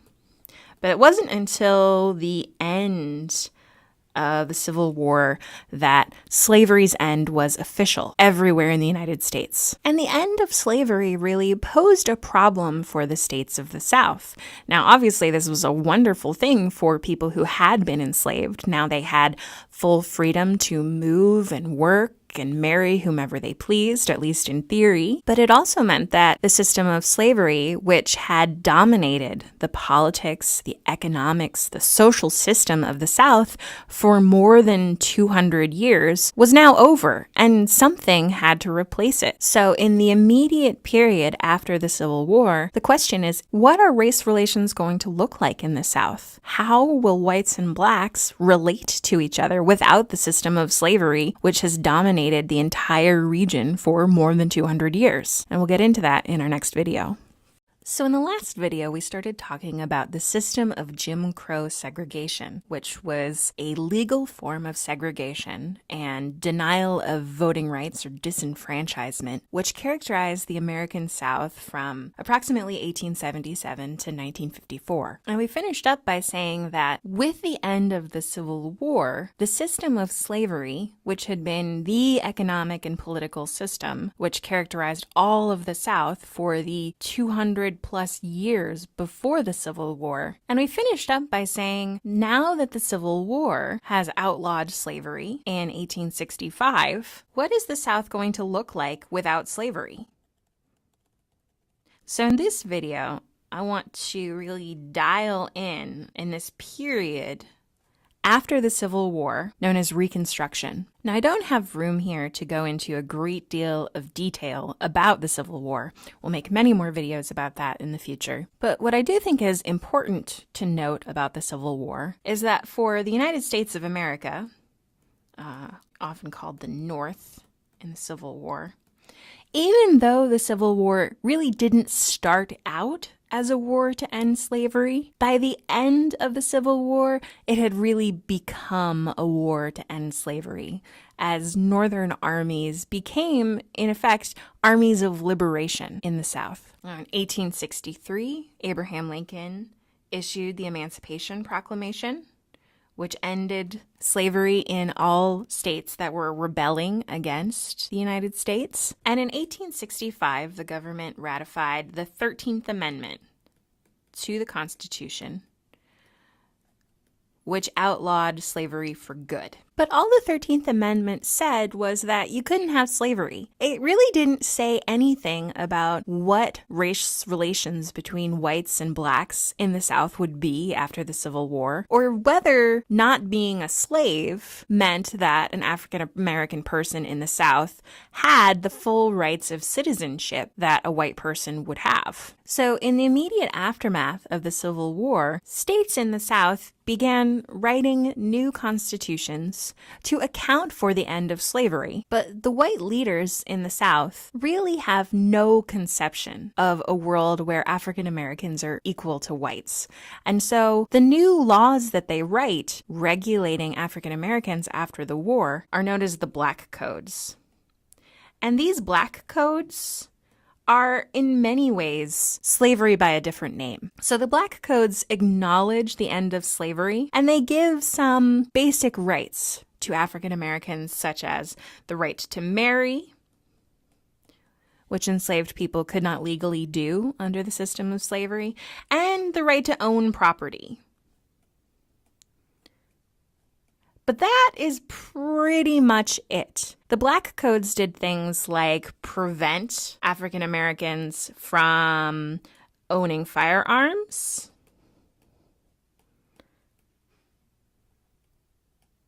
from being without a labor contract. Now remember, the South is based on these cash crops like tobacco and cotton, and landowners are terrified that if all of the former enslaved people leave the South, they're going to have nobody to work in their fields, nobody to harvest these crops, and their economic system is going to plummet. They're already in very bad shape after the Civil War. So they say all African Americans have to be in a labor contract, and these labor contracts were usually very small wages for quite a bit of labor. And if they were not in a labor contract, or if they left in the middle of a year, say, then they were considered vagrants.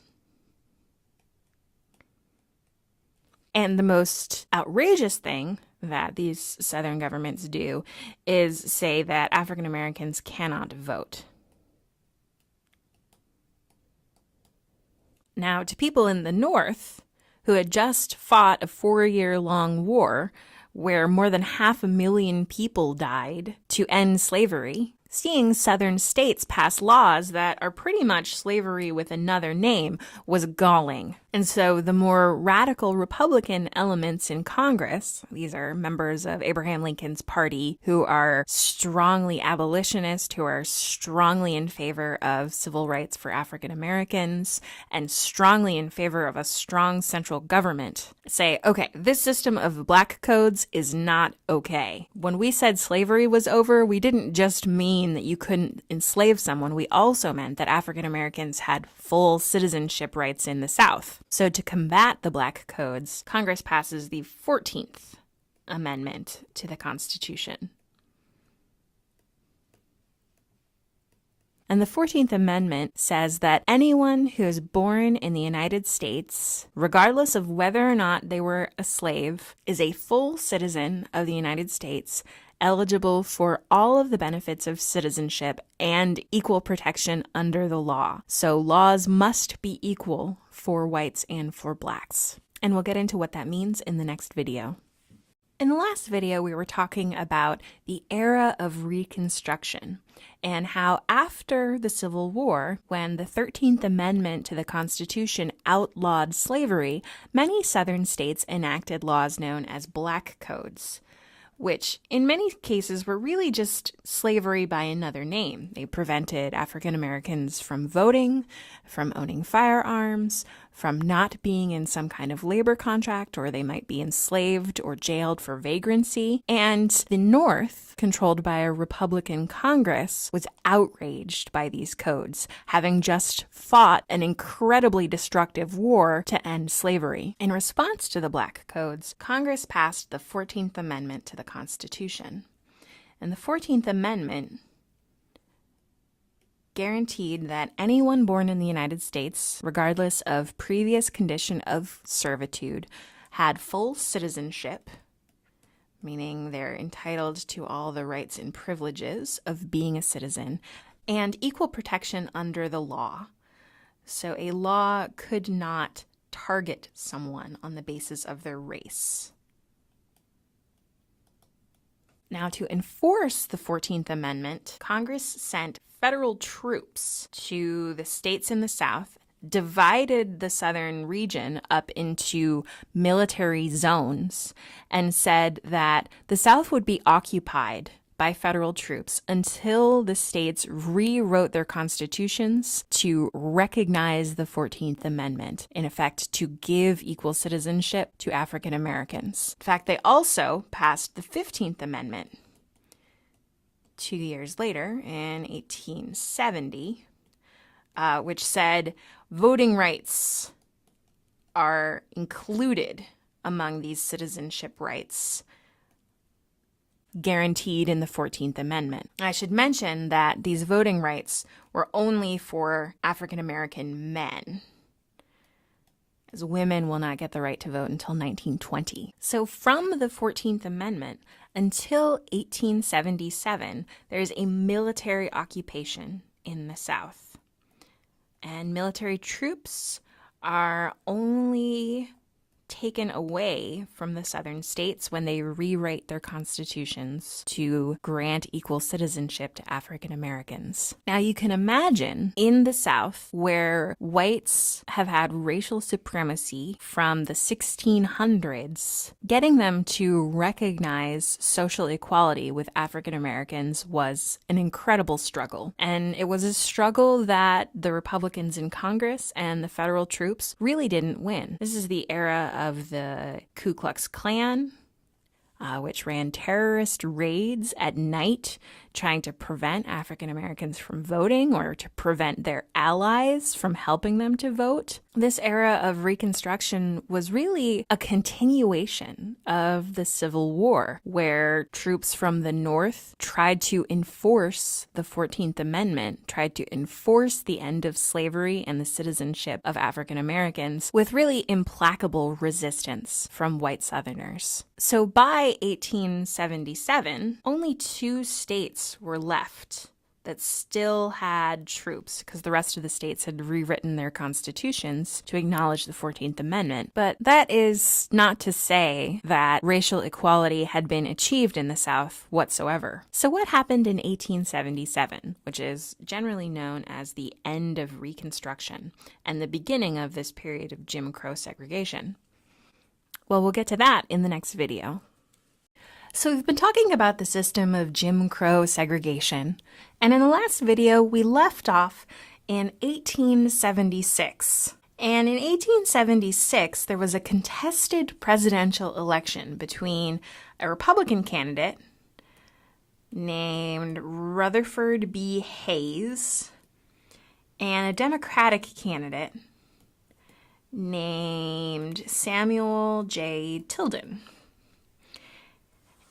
And in this election, there was one of the rare cases where Tilden actually won the popular vote, whereas Hayes won the electoral vote. So there's a standoff in Congress for months over how this presidential election is going to end. And eventually, they make kind of a backroom deal known as the Compromise of 1877. And in this compromise, the Democrats and the Republicans agree that Hayes, a Republican, will get to be president of the United States. In exchange, the military forces that have been occupying the South, especially the last 2 states of Louisiana and South Carolina, and have been enforcing the 14th Amendment, or the equal citizenship of African Americans in the South, they're going to leave. They're going to go back to their barracks and will no longer interfere in the political system of the South. So with the Compromise of 1877, the Republican Party, which has been standing behind the rights of African Americans, remember, the Republicans were the party of Abraham Lincoln, pretty much gives up as a party on trying to ensure the racial equality of African Americans. Now, why did they do this? Well, I think mainly this was a question of weariness and giving up on their part. Remember that the Civil War ended in 1865. Now it's 12 years later in 1877, and there are still federal troops in the South. So imagine if you were a parent in Massachusetts and you thought that your son, who was enlisted in the Union Army, was going to come home in 1865, and now it's 1877 and he's still in South Carolina. Seems like a long time to fight a war. So that's one part of it. The other part of it is that in 1873, there is an economic panic. This is an early depression. You know, we often think of the Great Depression as the only time the United States was stricken with an economic downturn. But before the Depression, there were about 20-year cycles of boom and bust. So in 1873, there was an economic bust that meant that people had less money to throw at the problem of Reconstruction in the South. And I would say the last part of this is a combination of racism and the new labor movement in the North. So as whites in the North got farther and farther away from the Civil War, the animating spirit of abolition started to fade among many Northerners. The late 19th century was an era of increasing racialization, especially as new ethnic classes came into the United States from Southern and Eastern Europe. And so there was a new interpretation of race that really came to the foreground in this time period, which we call social Darwinism. And we'll talk more about that in other videos. But the interpretation of racial difference and hierarchy among the races became more broadly accepted throughout the United States, not just in the South. So in 1877, the federal troops in the South that are remaining pack their bags and go home, meaning that African Americans in the South have no one to protect them from the Southern governments. And so within months, many of these governments passed the laws which we now call Jim Crow laws. And these are the laws which prevent African Americans from voting, prevent intermarriage between whites and blacks, and also enact all of these separations of public accommodations that we now associate with Jim Crow, sitting in the back of the bus, using a separate water fountain. Now, if it sounds like these sorts of laws are directly in contradiction with the 14th Amendment, which says that laws cannot target a specific race, that there's equal protection under the law for everyone born in the United States, you're right. That's exactly what these laws are. They are a contradiction of the 14th Amendment. And in 1896, a man named Homer Plessy was arrested for sitting in a white train compartment. He thought Rosa Parks was the first, but in fact it's Homer Plessy who tries to desegregate trains. In fact, he's trying to test the constitutionality of having segregated train compartments in 1896. And his case goes all the way to the Supreme Court, which rules that it is fine to separate the races as long as separate accommodations are equal. So this is the place where separate but equal comes in. Now, in theory, separate accommodations for whites and blacks were supposed to be equal. In reality, they almost never were. And in fact, it was the very separation itself that implied the inequality. And that is what the NAACP is going to argue in the Brown versus Board of Education case in 1954, which overturns this doctrine of separate but equal. But in between this period of 1877 and 1954, Jim Crow laws were on the books in all of the southern states. But I don't want you to come away thinking that things were terrible in the South and that the North was a racial utopia. Even though segregation laws and violence, such as lynching, to enforce segregation laws existed mainly in the South, de facto segregation and widespread racial prejudice also existed in the North, particularly in housing and job discrimination. And of course, 1954, the Brown versus Board of Education decision didn't end segregation or end racial prejudice in the United States.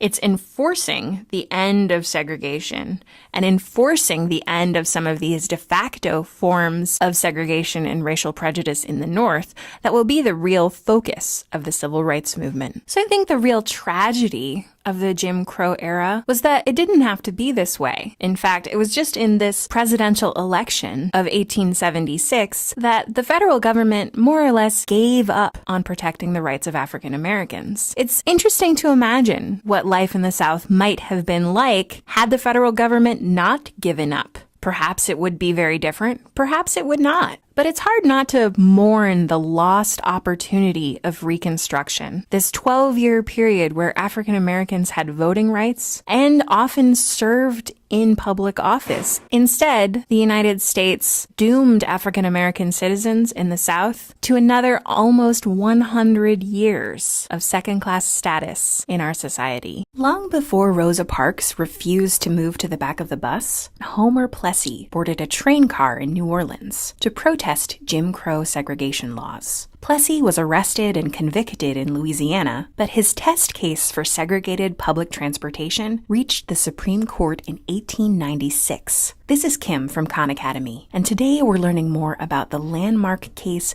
Plessy versus Ferguson, which asked whether separate but equal accommodations for Black and white Americans violated the 14th Amendment of the Constitution. To learn more about this case, I spoke with two experts. Jamal Green is the Dwight Professor of Law at Columbia Law School. Earl Maltz is a distinguished professor of law at Rutgers Law School. So, Professor Green, could you kind of set the stage for us in this time period? After the Civil War, what was the legal and social status of former slaves?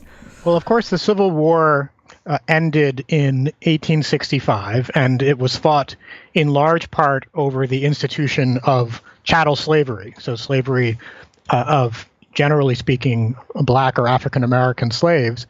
And right at the end of the Civil War, the 13th Amendment was passed. And the 13th Amendment basically said that there shouldn't be any slavery or involuntary servitude in the United States. So the institution of slavery itself had ended, but the passage of the 13th Amendment did not mean that former slaves had equal rights. A number of the former states of the Confederacy, the generally speaking southern states, passed a number of racially discriminatory laws immediately after the end of slavery that prevented Black Americans from participating in civil society on equal terms with whites. For example, laws restricting the ability of Blacks to enter into and enforce contracts, restricting the ability of Blacks to own property, to sit on juries, to vote, to testify in court, and so forth. So there were a number of openly discriminatory laws. There were also laws that required Blacks to be employed on pain of having their labor forced. So ways of essentially reinstituting the institution of slavery. And these were known as the Black Codes. Those were known as the Black Codes, exactly. In the Reconstruction period between the late 1860s and the mid-1870s, there was a concerted effort by the federal government to improve the social status and political rights of African Americans.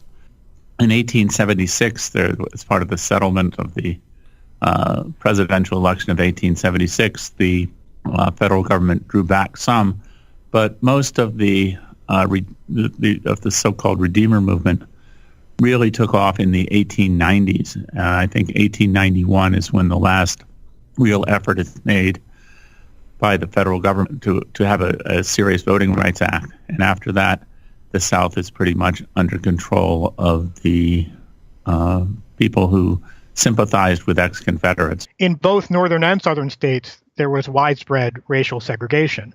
So there were laws that were basically codifying long existing social practices of segregated housing, segregated schools, and segregated public conveyances like steamships and rail cars. But much of that changed in the years immediately following the Civil War. Congress passed a number of federal laws that banned racial discrimination, particularly in contracting and in housing. Quite significantly, in addition to the actual federal laws that Congress passed, the country passed and ratified the 14th Amendment. So I think one thing that is very hard for me to understand and that I've seen students struggle with is you have the passage of the 14th Amendment and the 15th Amendment in the 1868, 1870, and these are supposed to guarantee equal protection and citizenship and voting rights for African Americans, specifically men in the 15th Amendment. And then you have Jim Crow. So how did we get from this moment after the Civil War where things really seem like they're looking up in terms of African American citizenship to the system of Jim Crow that's going to persist into the 1960s and 70s? The Civil War did not end racism. It simply ended slavery. And so we're still living in a racist society in which residential and school segregation remained both in southern states and in northern states, notwithstanding the civil rights amendments. And in southern states, Reconstruction, with the process of trying to bring former slaves fully into civil society was enforced by the presence of federal troops in southern states. On the theory, the very well-founded theory, that states that had just gone to war in order to perpetuate the institution of slavery were not going to willingly adopt equal rights for the former slaves that they had just been holding in bondage. And so there was a federal military occupation of a number of former Confederate states for a good decade plus after the Civil War, really ending in 1877. And at that point, again, through the Redeemer movement, people who were the white power structure, most of which had sympathized with the secessionist movement, the white power structure and its successors, took power back in the beginning in the mid-1870s from in the southern states, and as part of their campaign, they imposed the Jim Crow system. Slavery was not just about labor; it was really a system of racial hierarchy, and many in the United States remained committed to that system even after bondage itself ended. And if you don't have the political will within the northern states to enforce the Reconstruction Amendments, you had really a retrenchment of deep racial inequality within the southern states, but not just within the southern states, but also within a number of northern states as well. So let's kind of dial into the case Plessy versus Ferguson. Who was Homer Plessy, and why did he take issue with segregation? Well, the law that was at issue required what was in theory separate but equal accommodation of African Americans and whites in on public transportation. Homer Plessy objected to it because the facilities weren't really equal, and he objected to it because he was, in part because he was classified as black, but also in general because he thought that was demeaning. Obviously, a majority of members of the Supreme Court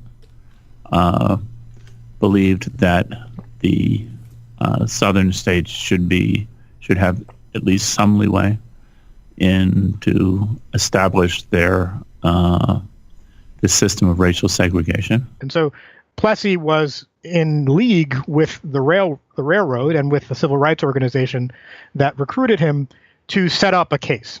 So he agreed with the railroad to board the white area of the railway car on a car going from New Orleans to a town called Covington. And it was agreed that the railway would ask him to leave. He would refuse, and then he would be arrested. And once he was arrested, that would enable him to challenge the law under which he was arrested under the Constitution. The railroads didn't like this law.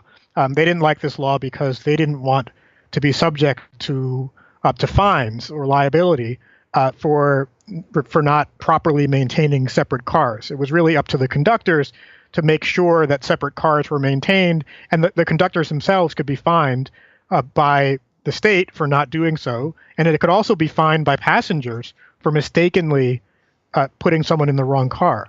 So the railroads didn't really want to be bothered with this kind of law, and so this particular railroad, Eastern Railway, was willing to agree to set up a situation to challenge the law. So Homer Plessy, he gets on this train and he challenges the statute. I believe he sat in a whites-only car and announced that he was African American, and then he was arrested. So what happened next? He's arrested, and then he is eventually charged with a crime, with a violation of the statute, and he is and there's a fine associated with violating the state law, and his lawyers bring a claim that the law violates the federal Constitution. So initially it goes through the state courts of Louisiana, and then eventually they rule against Homer Plessy and in favor of the law, and then his lawyers appeal the case to the U.S. Supreme Court.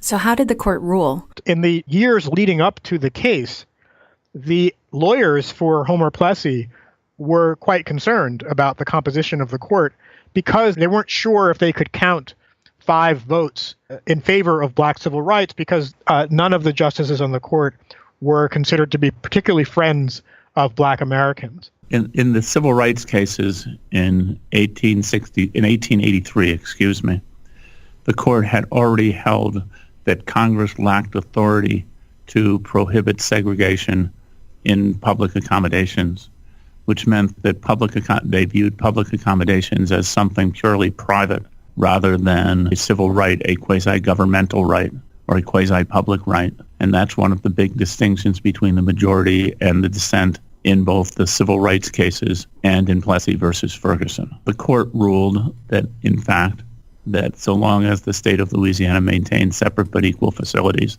they could do that, that was not prohibited by the 14th Amendment.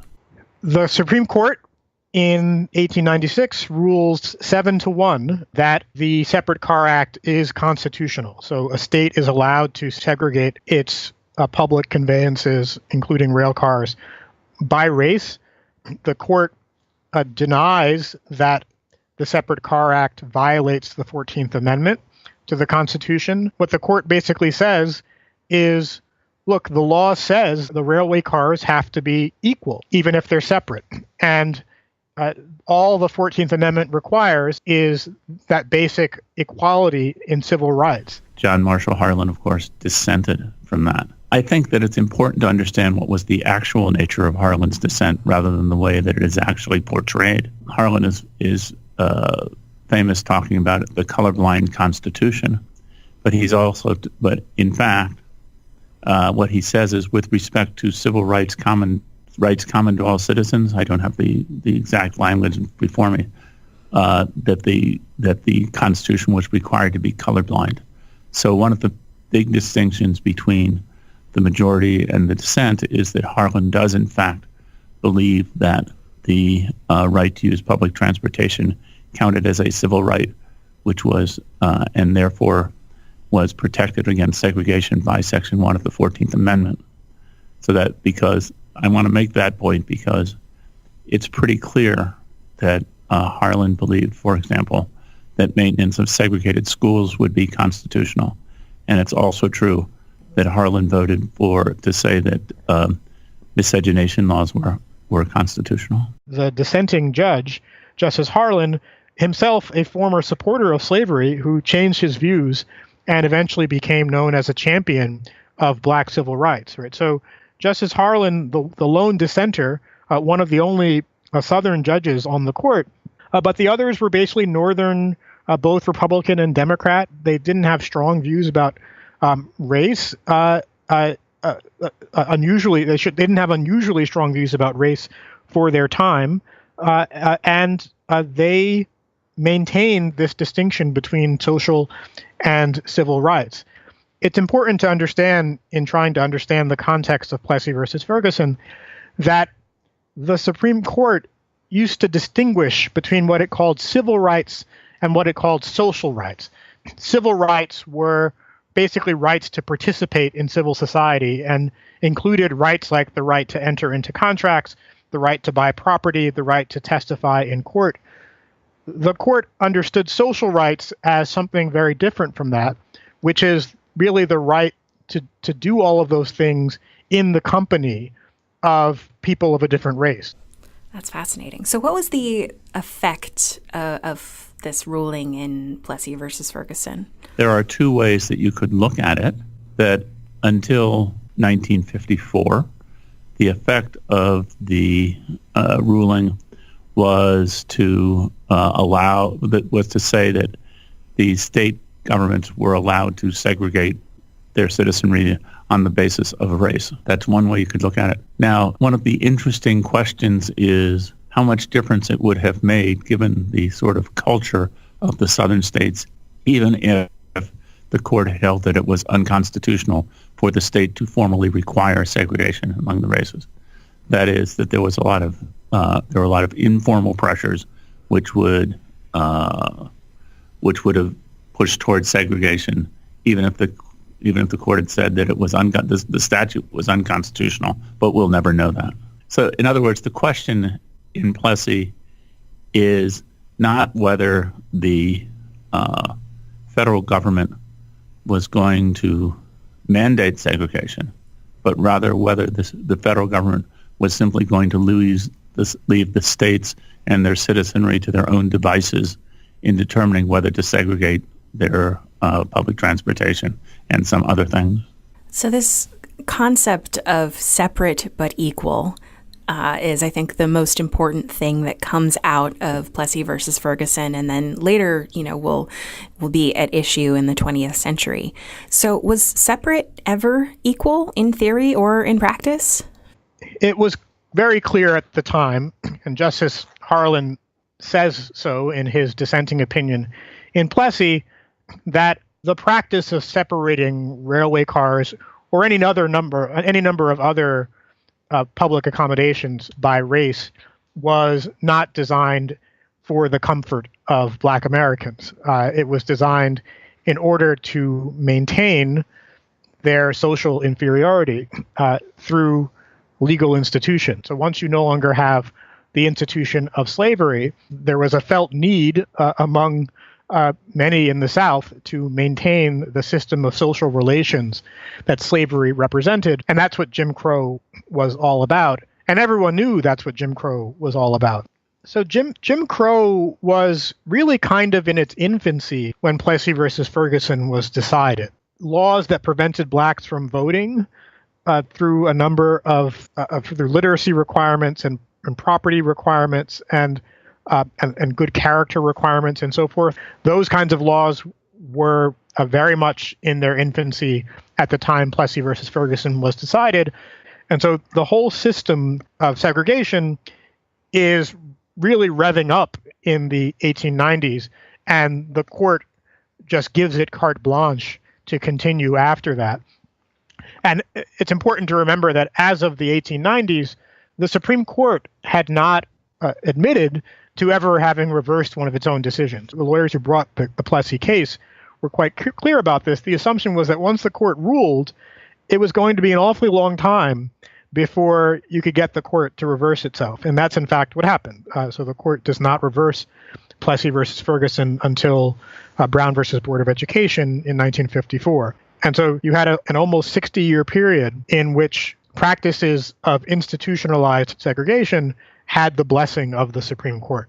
So we've learned that in Plessy versus Ferguson, the Supreme Court took a narrow view of the Equal Protection Clause, ruling that separate but equal accommodations for white and Black Americans did not violate the 14th Amendment.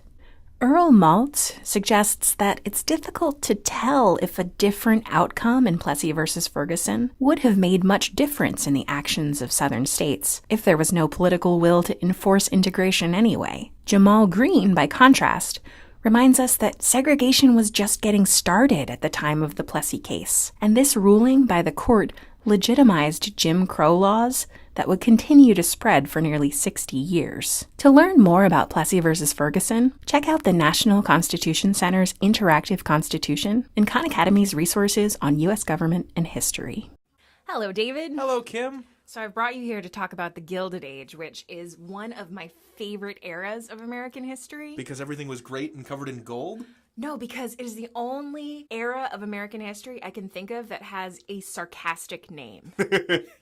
So Okay. what's to be sarcastic about? What's happening between... So I see it's from 1865 to 1898, which is the end of the Civil War. And then what happens in 1898? It's basically everyone woke up one morning and they were like, oh, we're done with the Gilded Age. Now it's time for the Progressive Era. Hooray! No, Spanish-American War times! More for the Spanish-American War. So the Gilded Age is kind of this period of really intense industrialization, kind of focusing on America's development as an industrial and business power. Okay. It's very inward looking, whereas after the Spanish-American War, the United States takes a bigger role on the world stage. The sarcastic part of the Gilded Age is that this was a term coined by Mark Twain, of all people, in 1890, and he wrote a book called The Gilded Age.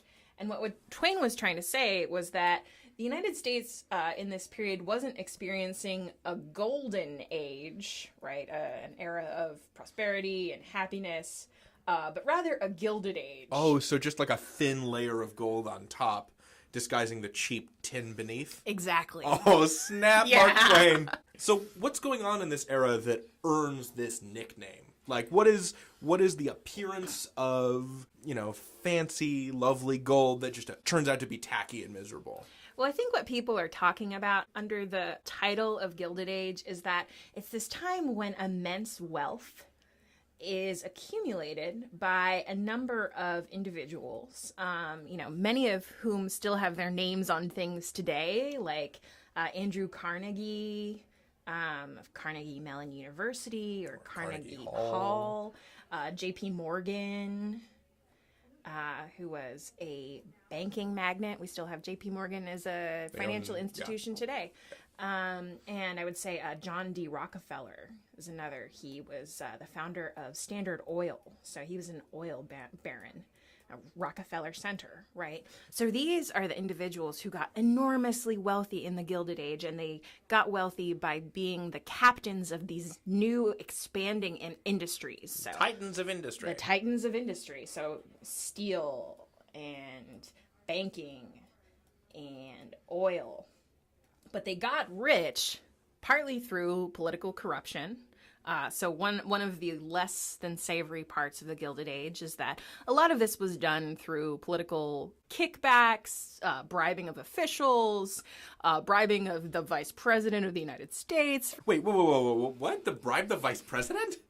That was a scandal that dogged the presidency of Ulysses S. Grant. Oh, man. Crédit Mobilier was a construction company that had less than savory ties to some people very high up in government. So these fortunes of people like Carnegie and Morgan were built partly on political corruption and partly on the backs of waves of immigrant laborers. Like my ancestors. And so, during this time period in the eastern part of Europe, in the southern part of Europe, there were political eruptions. There were just general poverty, especially in Italy. And in Russia, there were a number of pogroms, which sent Russian Jews out of Russia, and they came to the United States. And, they came from very bad situations. So what they came to was a little bit better, but it wasn't much better. Which is how they all ended up living in this one apartment in Lower Manhattan, as you've detailed in this, a Jacob Riis photograph, right? Okay, so Jacob Riis was a photographer in the 1890s, and he went around the Lower East Side of Manhattan, basically just photographing what he called how the other half lives. And by the other half, he meant immigrants, the poor, who were living in the Lower East Side of Manhattan, which at that time was the most dense section of humanity on Earth. And you can see here that this is a photograph from a tenement that he took a picture of. And what is a tenement? So tenements were these apartment dwellings which kind of sprang up often in the backyards of other normal buildings, but they were sort of hastily constructed. They had many rooms in them. They weren't up to fire code. I'm not even sure there was a fire code. Most of the rooms didn't have windows or electric lighting or ventilation. Sounds like a great place to live. One thing But that does it have curb appeal, Kim? there's some pictures that can show you no. Most of them were next to giant rotting heaps of garbage. Oh, boy. One of my favorite things about the story of Jacob Riis is that he was a pioneer in the field of photography because he used flash photography. So, you've seen in old movies those flash bulbs that go off, right? Because that was the only way he could get these apartments to be... Because there was no lighting in there. There's no lighting in them, so you couldn't take a picture of them without light. So he brought his flash camera, and he regularly set things on fire in these apartments as he was trying to document what that's life was awful. like. So this is a photograph by Riis called 5 cents a spot. And so you paid 5 cents a night to live in this apartment. And if you count here, there's 1, 2, 3, 4, 5, 6. I think this is somebody else's legs. 7. Did I get everybody? There might be somebody else hiding over here. 7 men sharing this room, and they're just, doing the best they can. Right. And you compare that with this, which is John D. Rockefeller's mansion in New York. It's called, and I'm going to butcher this, Kaiket. So the real question of the Gilded Age is, how is it that some people get so wealthy while some people are incredibly poor? Sure. And whose responsibility is that, right? At one point, so J.P. Morgan decides he's going to buy out Andrew Carnegie. He buys him out for more than $400 million. He loans money to the U.S. government. So he is like the single biggest creditor to the U.S. government. At that point, who has more power? The federal government or J.P. Morgan? So we're really talking about the clash of like two great and terrible energies, right? Like this immense wealth and this immense deprivation. Yeah. And how do they play out? We'll get to that in some more videos. So we were talking about the wealth inequality that characterized the Gilded Age, but you were telling me that that's not the only thing, Kim, that characterizes this period. Right. What really makes the Gilded Age happen is what we call the Second Industrial Revolution. Are you familiar with the First Industrial Revolution? But of course. So that was the revolution where they had steamships and canals and kind of this early creation of the market system in the United States, say like 1820s, 1830s.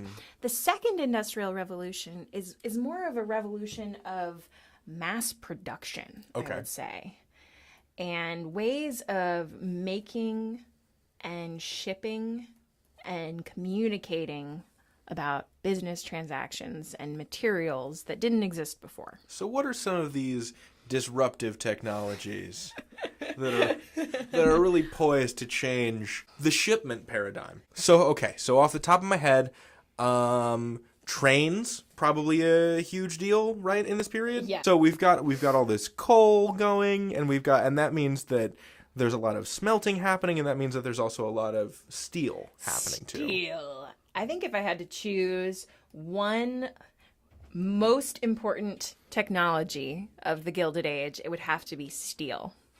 Now, it's not like steel didn't actually exist before this. Steel had been around for like millennia. Yeah, I think so. Millennium. But what happens in this time period is there's a new process for making steel. It's called the Bessemer process.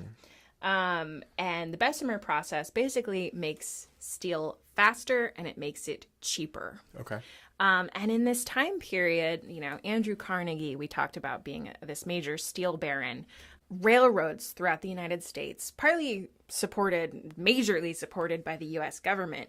And during this period, they lay 40,000 miles of new tracks of rail. That is so many miles. That is so many miles. How long is the United States from like Los Angeles to New York? Like 3,000 miles? 3,100 miles? Yes. So just imagine a nation where most railroad tracks had gone through sort of the eastern coastal cities up until 1865. Now the entire country is connected by rail. There's more rail in the United States in 1900 than all of Europe combined. So steel is this so the Bessemer process of making steel is this foundational technology that enables a lot of the Gilded Age to happen. Right. So it enables the United States to move out and also to connect markets, right? So you can now take raw materials from the West, which is really important, right? That's where the gold lives. And also cattle ranching, right?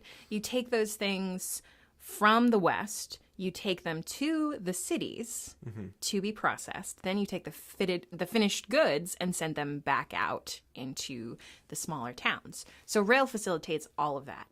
So this is how my hometown became notorious.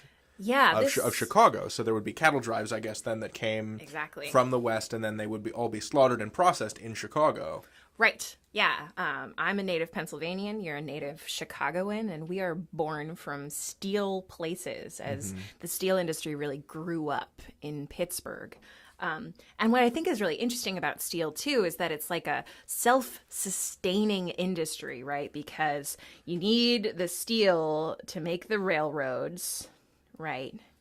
And then the railroad industry pays for the creation of steel, which facilitates the creation of more railroads, which necessitates the creation of more steel. And it's just like this never-ending boom in steel in the Gilded Age. So steel facilitates the United States moving outward, but it also facilitates the United States moving upward. Oh, I see what you did. That was good. Yeah, you like that? Yeah. So steel allows for the construction of buildings that are taller than ever before. So what is this building here? This building here is the Home Insurance Building in Chicago.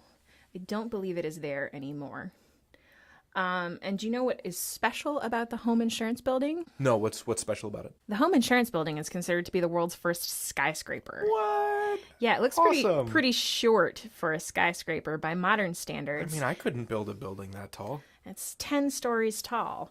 And what you can do with steel is build these steel frame structures that allow you, without using stone, there's kind of like a steel cage underneath the facade of this. And so you can build buildings that are taller Oh, man. while having windows. It's like a Faraday cage. I bet there was terrible cell phone reception in there. I imagine so, yeah. There were no cell phones at this time. All right, so you know what else made these tall buildings possible except for the steel structures? Was it elevators? It was totally elevators. Yes. See, you're better at this than you thought. Yeah. This is the time of the invention of the Otis elevator. And this is my little elevator entrance that Nice. you could go to the top of a tall building without having to walk up 37 flights of stairs, which is pretty sweet for our efficiency, if not maybe our waistlines. Okay, so but we've got this steel process which enables the construction of tons and tons of rail and tons of buildings, of new buildings where you can put more industry and more people. And that enables cities to grow and wealth to grow. Yeah, exactly. So there are more and more people flooding into cities. By 1870, there are more people working for other people for wages living in cities than people who work for themselves, which is a new era in the American economic system. There's some other really important business technologies that grow up in this time period as well. So there's the telephone, which makes it possible to do business transactions on the spot, right? Revolutionized the speed of business very much the same way that the internet is going to revolutionize the speed of business in the 1990s. You also have refrigeration, which you would not think would be that big of a deal. But think about how it allows you to move foodstuffs Sure. all over the country to new markets. You were just talking about Chicago, right? So the only way that cattle could be driven into Chicago, slaughtered, and then have meat sent to all the other markets in the United States was through refrigerated train cars. And they have similar things for steamships that allow people to, for example, bring oranges from Florida to New York. So it's this web of markets that are connecting the United States, and this is my terrible drawing of the United States, but rail and then ships make it possible for all of these markets to connect together over time and over space. That's super cool. The railroad was even so important in this time period that in a way it invented the modern system of time, right? Because before the railroad, localities was just decide when noon was based on when the sun was highest in the sky. Sure. Which meant It that didn't matter whether or not it was the same time in Kansas City as in St. Louis, but once you have a train connecting them, the St. Louis train gets in at 12:05. If you're off, you'll miss your train. or that might lead to a collision of trains if they don't know when the man. other train is going to be coming through. Yeah. Okay. So, inventions of the Gilded Age. Intranational train travel. Yes. The telephone, refrigeration for meat, the Bessemer process for steel, and the standardization of time. All of those things.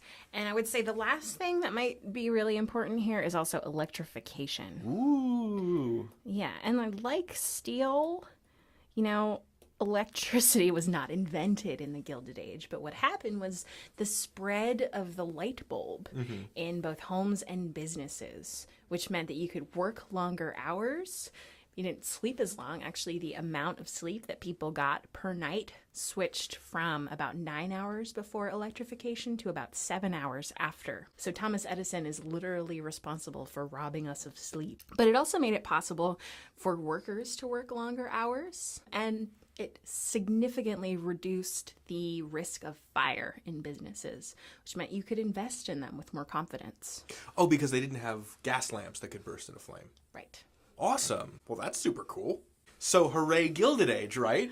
Right. And I think one thing that's important to understand about these technologies is that one of the goals of these technologies was to make it possible to produce things faster, but also to produce them with less skilled workers, right? Because a skilled worker, someone who knows a craft and can produce a finished item from start to finish, that takes a long time and it costs a lot of money, right? This is the difference between buying a suit off the rack and having a bespoke suit. If you want to pay someone for that time and talent, you're going to pay a lot. But if you can make something on a machine, then you can make a lot of them very quickly, and you don't need someone who is, an expert tailor. You just need someone who can operate a sewing machine to do a couple of seams. So what they're trying to do here with this innovation is spread consumer goods, spread a higher standard of living, but they're also doing that at the price of having less skilled workers making much smaller wages. Here's a graph showing the population growth in 4 U.S. cities from 1860 to 1900. In 1860, before the Civil War, New York City was the biggest city in the United States, but even it didn't have more than 1 million people. There wasn't a single city of more than 1 million in the whole country at that point.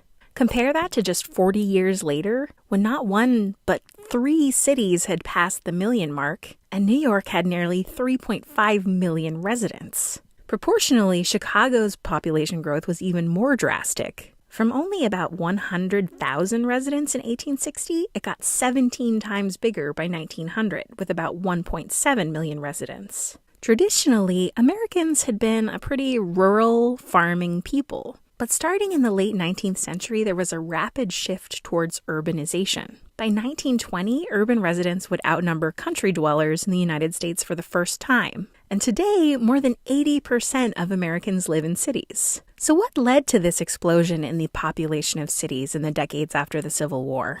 The major factors behind this shift were industrialization, immigration, and migration. Now, we've been talking about those 3 things in various forms in American history up until this point, from the cool inventions of the First Industrial Revolution, to the influx of Irish and German immigrants in the 1840s, to the movement of Americans ever westward.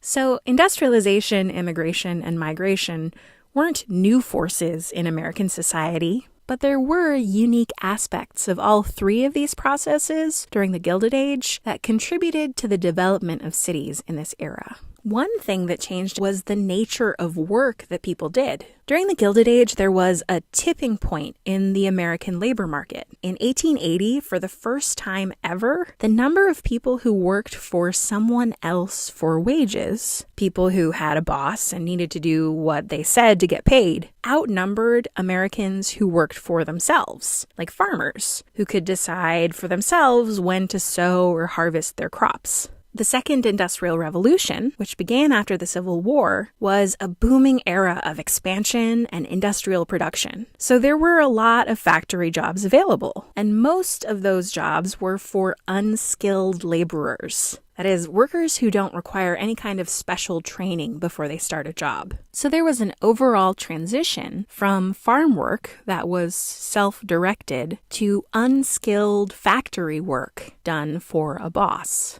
Another change during the Gilded Age was in who was doing the immigrating and migrating. Until the 1840s, most immigrants to the United States had been Protestant Christians from Northern and Western Europe, and they were relatively well off financially. After After the Civil War, a variety of factors abroad, combined with the wide availability of jobs in the United States, brought different types of immigrants to American cities. These new immigrants, as they were called, tended to be from Southern and Eastern Europe, Mexico, and Asia, and they differed from old immigrants in that they tended to be poorer, have darker complexions, and practice Catholicism or Judaism instead of Protestantism. In addition, in this era, African Americans from the South began to migrate to northern and Midwestern cities. All of these immigrants and migrants created a large industrial workforce.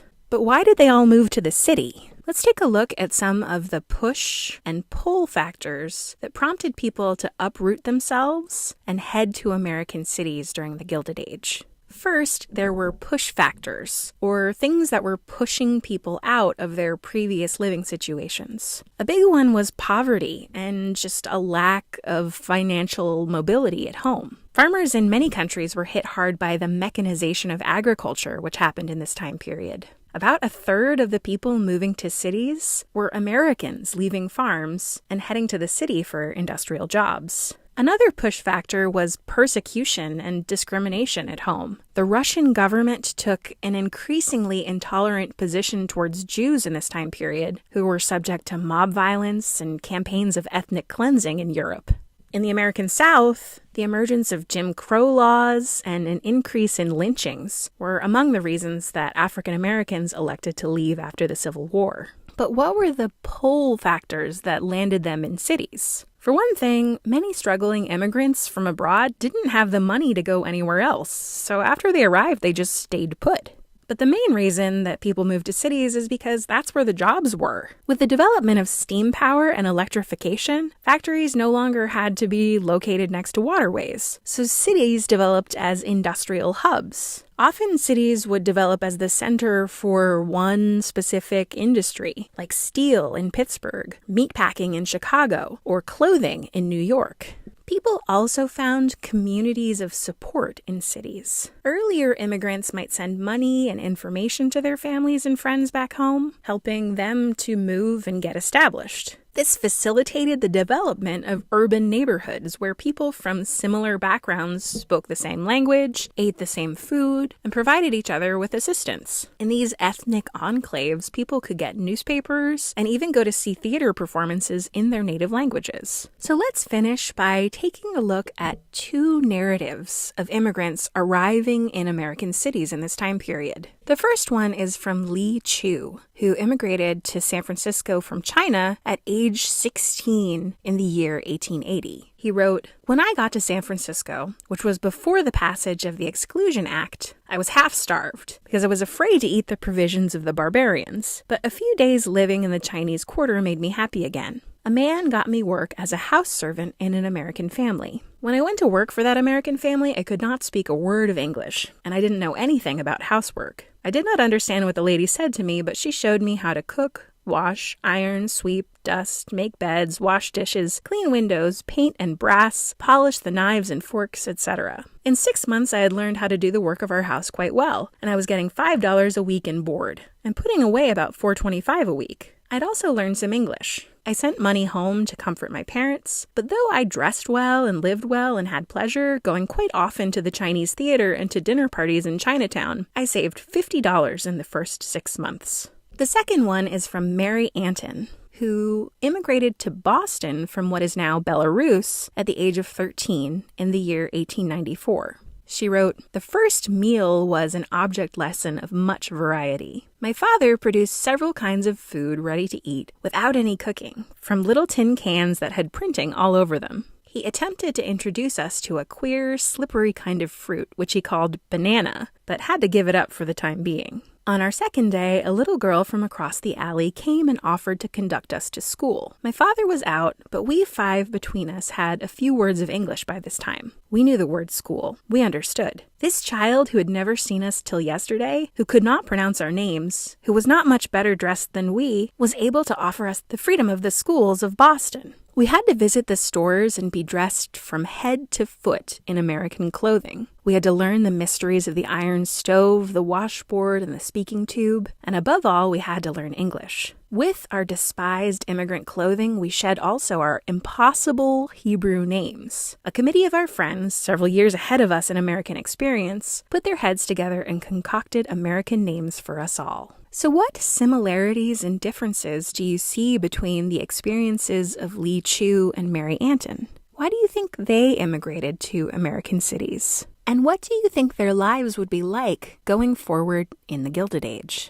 Hey, this is Kim from Khan Academy. I am the History Fellow here, and I am here with Emily. Hi, I'm the Biology Fellow. So Emily and I are here talking about Darwinism. And I'm interested in Darwinism because in the late 19th century, usually called the Gilded Age, there is a very prominent interpretation of Darwinism that is called social Darwinism. And social Darwinism wasn't so much an actual form of biology as it was kind of a misinterpretation of how natural selection and the theory of evolution worked that was used to justify or explain a lot of the social inequalities of this time period. And the way people often thought about it was that white Anglo-Saxon people, so Europeans, Northern Europeans, were kind of the most evolved. And this is our timeline of evolution from least evolved to most evolved. And people like African Americans or Asians or Native Americans or even Eastern Europeans were less evolved, that they were on a scale of evolution where they hadn't come as far as Anglo-Saxons.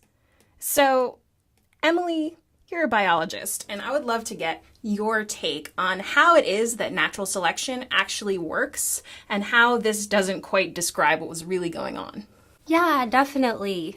So maybe I can speak first to that specific graph that you've drawn. And I think that this is actually a common point of confusion when it comes to evolution, that there's not really such a thing as more or less evolved in evolution. Okay, so this gradient really doesn't exist. No, I mean, there's sort of I think that people sometimes see the pictures of like the ape standing up and turning into a person, and they think, oh, this is sort of a linear path from one thing to another. But what you really get is different types of organisms evolving from a shared ancestor and branching off. So, all right, so nobody who's alive on Earth today has been evolving for more or less time since their last common ancestor than anybody else.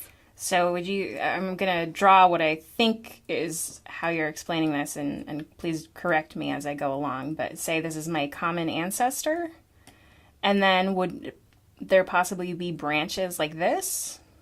Yeah, that's a great way to draw it. And I mean, certainly humans are all extremely closely related to each other, but like we could even say this for us versus a dog, a bacterium, like pretty much anything. All life on Earth shares a common ancestor, and so that bacteria is just as evolved as you are, actually, in this sense of absolute time since those two split apart. Right, so like from the moment that life first appeared on Earth, there has been so much time, and all of us have been evolving from that point. So even whether you're a piece of bacteria, piece a good word, a bacterium. There you go. Beautiful. Excellent. A bacterium. I took biology once.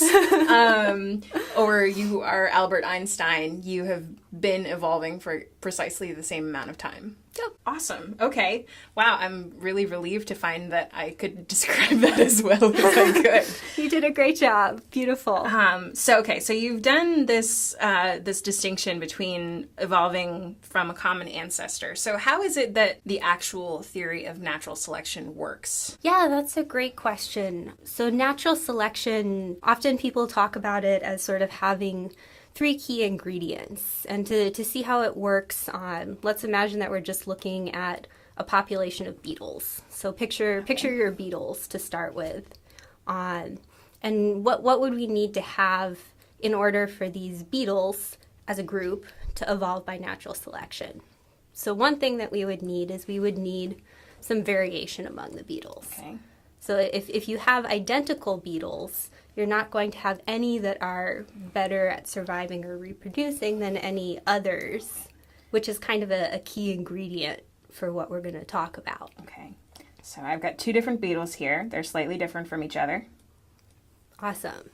And you've made them different colors, which is perfect. So we have variation, and the next ingredient that we're going to need is we're going to need that variation to be heritable. So we're going to say that those beetles, one of them is green and one of them is blue, and that's because of something in their DNA. So they have differences in their DNA that create the variation in colors.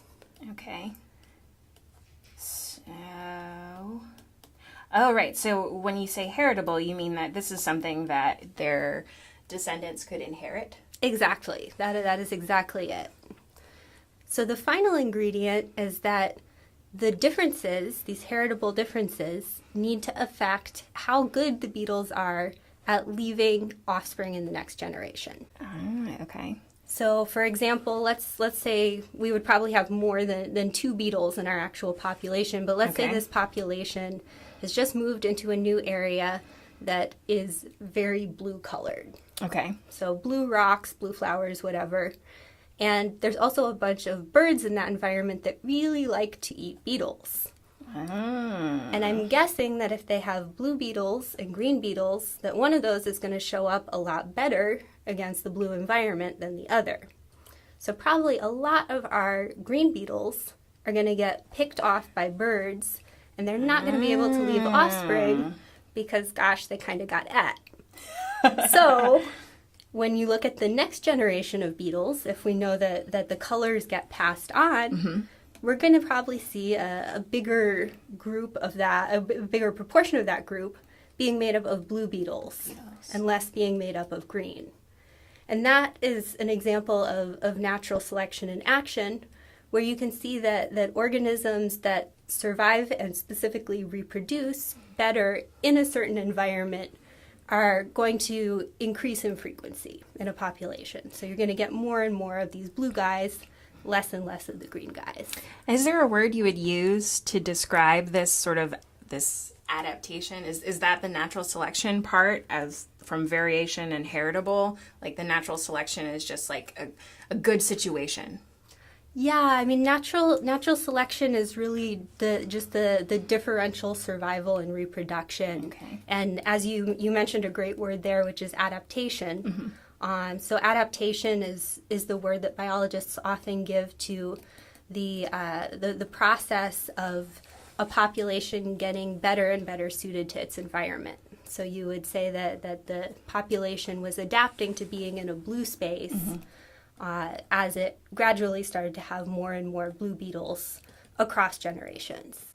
So what I find really interesting about this is that it's entirely by chance, right? More or less, you've got a genetic mutation, and then that mutation happens to suit the environment that you're in, which allows you to thrive and your genes and your adaptations to be passed on over time. Yes, and I mean the variation would have occurred randomly to start with. Like you say, it would have been a mutation. It didn't happen because the beetles went to a blue place and said, gosh, I should be blue. That would be awesome. That was not what happened. It was already there, and it just happened to be successful in that environment. And if they'd gone to a green place, well, guess what? You would have gotten exactly the opposite effect. Suddenly the green guys would have been more successful, more able to leave offspring, and you would have seen green be increasing or, quote unquote, favored by natural selection. So Emily and I have been talking about how natural selection, Darwin's theory of evolution, has differed from some of the ways that people have interpreted evolution over time. And specifically was interested in this group known as the social Darwinists, who were mostly a group of sociologists and other sort of public policy makers who were trying to apply Darwin's theories to how the world should be ordered and how races should relate to each other other, classes should relate to each other. Basically, how this idea of evolution could be used to explain the world around them in a social way. So, Emily, you were explaining to me how natural selection actually works. So just as like a quick recap on the way that natural selection works in biological populations is that there's some variation in the population that's heritable, meaning that it's in the organism's genes and it can be passed on to offspring. And if that variation affects how well the organism can survive and reproduce, so if it affects how many offspring it's able to leave behind in the next generation, then it's possible for certain traits that are well suited to the organism's immediate environment to become more and more common in the population over generations. So that's kind of the idea of natural selection in a nutshell. Right. And we also talked about the fact that there's no such thing as one race or one organism being more evolved than another organism, because we've all been evolving this whole time. So what I'd like to do now is just to talk about some of the ways that the sociologists of this time kind of misapplied Darwin's theories, and just get your opinions on how what they were saying actually relates with how biology really works. So Herbert Spencer was a sociologist from England he's actually the person who coined the term survival of the fittest, which I think is interesting. So it wasn't Darwin who coined this term, but rather Spencer.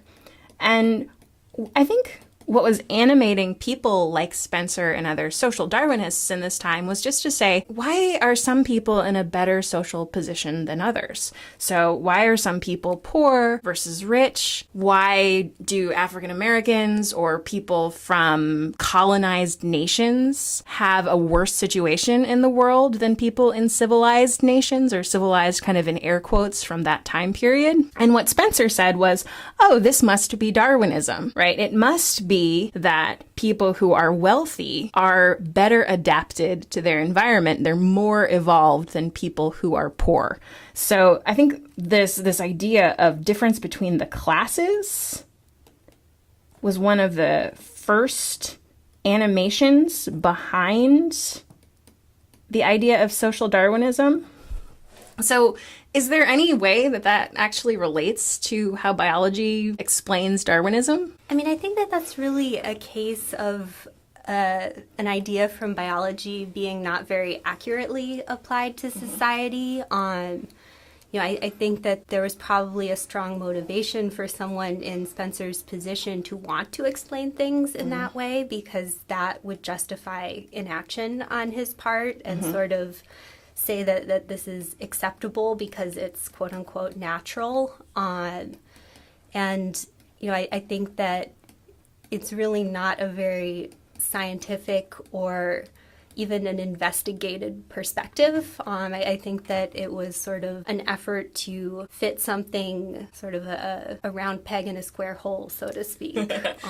Yeah, it's interesting. As I've been learning more about this, I've noticed that people in general seem to take up one of these explanations for like how the universe works and then try to apply it to everything, even if it might not necessarily apply. So yeah, I think your word inaction here is really accurate, because one of the things that Spencer is just wondering about is, like, should the government do something for people who are poor, for people who are in a bad position? And he basically says no, because his idea is that if the government helps them, then you're interfering with this survival of the fittest, and that those sorts of people should naturally be bred out of the populace to make the race more evolved. So is there any truth into this idea that you could make the human race more evolved by breeding out certain parts of it? My tendency would be to say that any program designed to reduce variation in a biological population is probably not going to be beneficial for that population. Okay.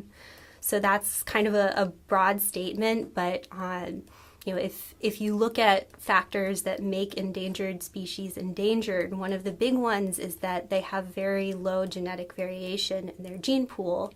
And that means that harmful gene versions are more likely to come together in the same individual, so it's more likely for there to be genetic defects, genetic disorders.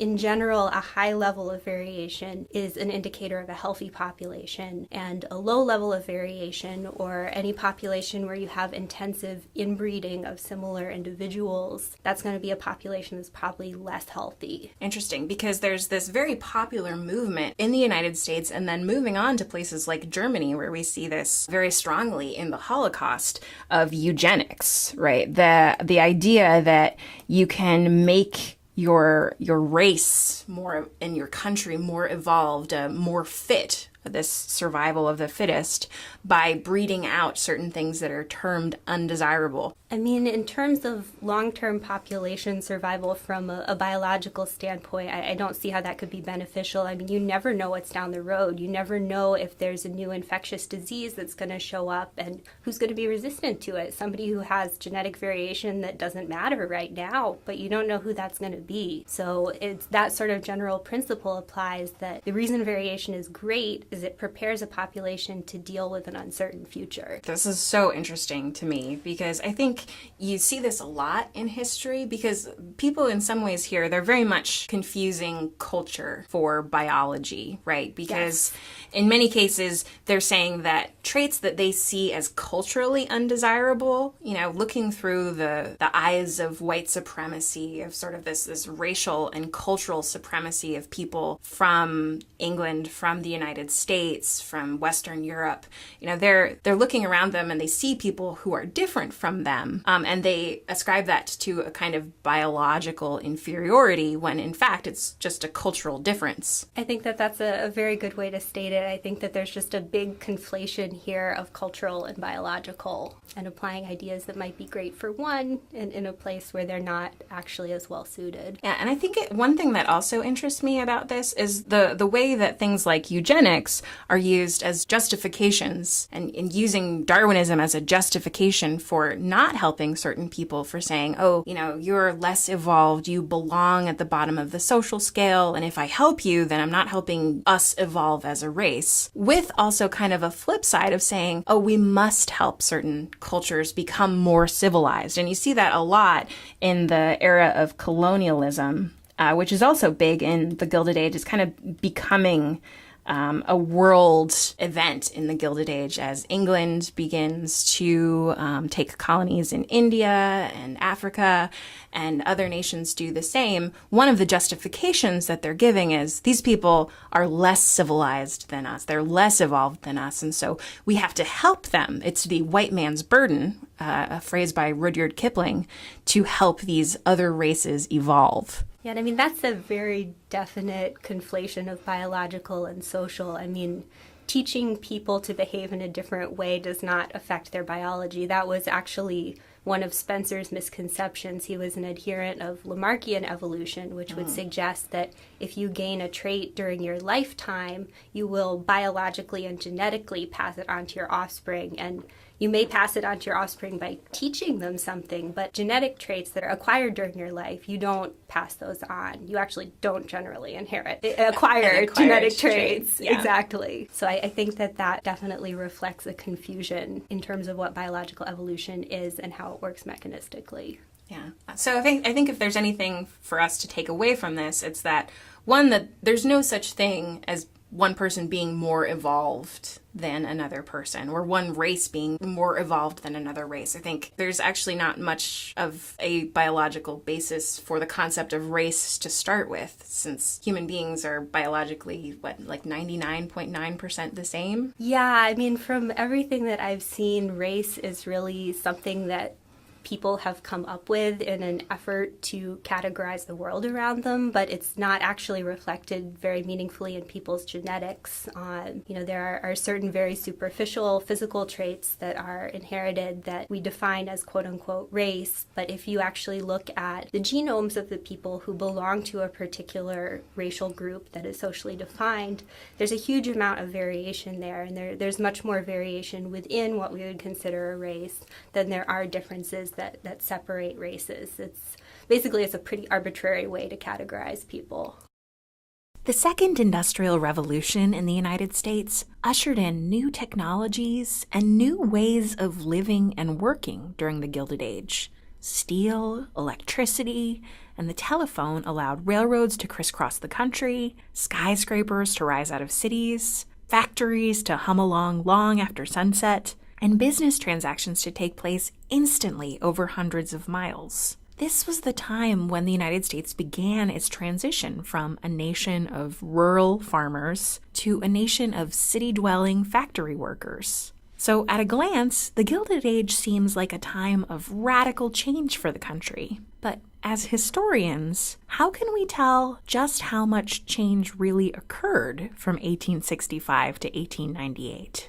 One way we can do this is to track over time what changed and what stayed the same from the beginning of the Gilded Age to its end. Historians call this process examining continuity and change over time. When we study history, it's important to look at continuities, or things that continued on the same as they were before, because it's really easy to focus on how one aspect of society really transformed during a certain period of time, and then forget to account for the fact that almost everything else didn't change at all.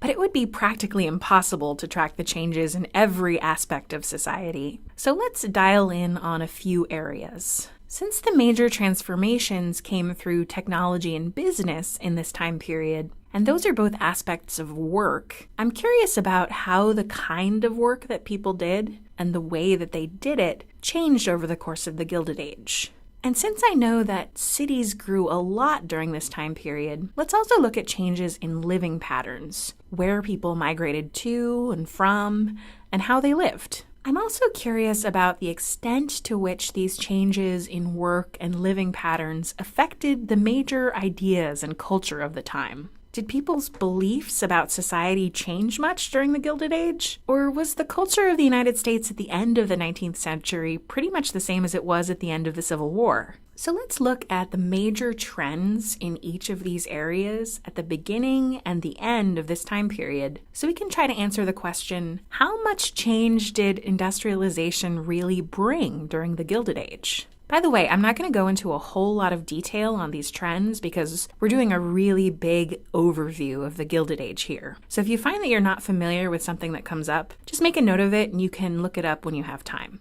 Okay, first, let's compare the changes in work and business from 1865 to 1898. Well, in 1865, the United States was still primarily a nation of farmers, although there were a good number of people in the North and the West who worked in mills and mines and on railroads. Many African Americans had transitioned from working as slave laborers on plantations in the South to working as sharecroppers, where they would work portions of plantations in return for a pretty measly share of the profits. In fact, most work in the United States was segregated by race. It was pretty uncommon for whites, African Americans, Chinese laborers, or Mexican American laborers to work side by side anywhere. In terms of the way businesses were organized, the Civil War had sowed some initial seeds of business consolidation. The industrial might that had helped the North win the Civil War made it easy for some large companies to begin turning natural resources into infrastructure. How did that compare to the state of work in 1898? Well, there were still plenty of farmers and sharecroppers, although the mechanization of agriculture in the late 19th century had a negative effect on many farmers, sending them to the city looking for work. By the end of the century, more people worked for someone else for wages than worked for themselves for the first time in American history. A lot of this factory growth was driven by new business practices, like mass production on the assembly line, which broke complex tasks down into tiny steps so that no one required much training to work in a factory, a process known as de-skilling. Women and children began working in factories as well. But as at the beginning of the Gilded Age, workplaces still tended to be racially segregated. And by the end of the 19th century, businesses had undergone major consolidation, often using monopolistic practices to dominate industries and fix prices and wages. In response, many workers began to organize labor unions, but they had pretty limited success. So overall, I would say that industrialization led to some pretty major changes in the world of work. Although work generally remained segregated and the process of transitioning from farms to factories wasn't entirely complete, during the Gilded Age there was a huge shift towards unskilled wage work and big corporations. Next, let's look at living and migration patterns. In 1865, only about 20% of the population lived in cities. Most of the migrants to cities were Irish and German immigrants coming from Northern and Western Europe.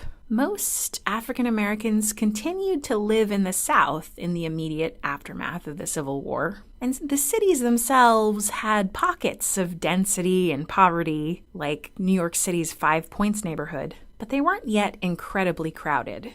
What about in 1898? Well, the percentage of the population living in cities nearly doubled, up to 40%. Several cities grew to more than 1 million people for the first time during the Gilded Age. And who was coming to the cities changed as well. Political and economic trouble at home led many Southern and Eastern Europeans to head for the factories in American cities. And African Americans also began to slowly trickle northward in order to escape sharecropping and Jim Crow. This massive influx of people meant that cities were very dense, and many people had to crowd into tenements, unsafe, unventilated, ramshackle apartment buildings. In 1900, the Lower East Side of Manhattan was the most densely populated neighborhood in the world. So I would say that industrialization also led to quite the transformation in living and migration patterns. The factory jobs available in American cities drew new people to them from all over the country and the world, and also changed the standards of living.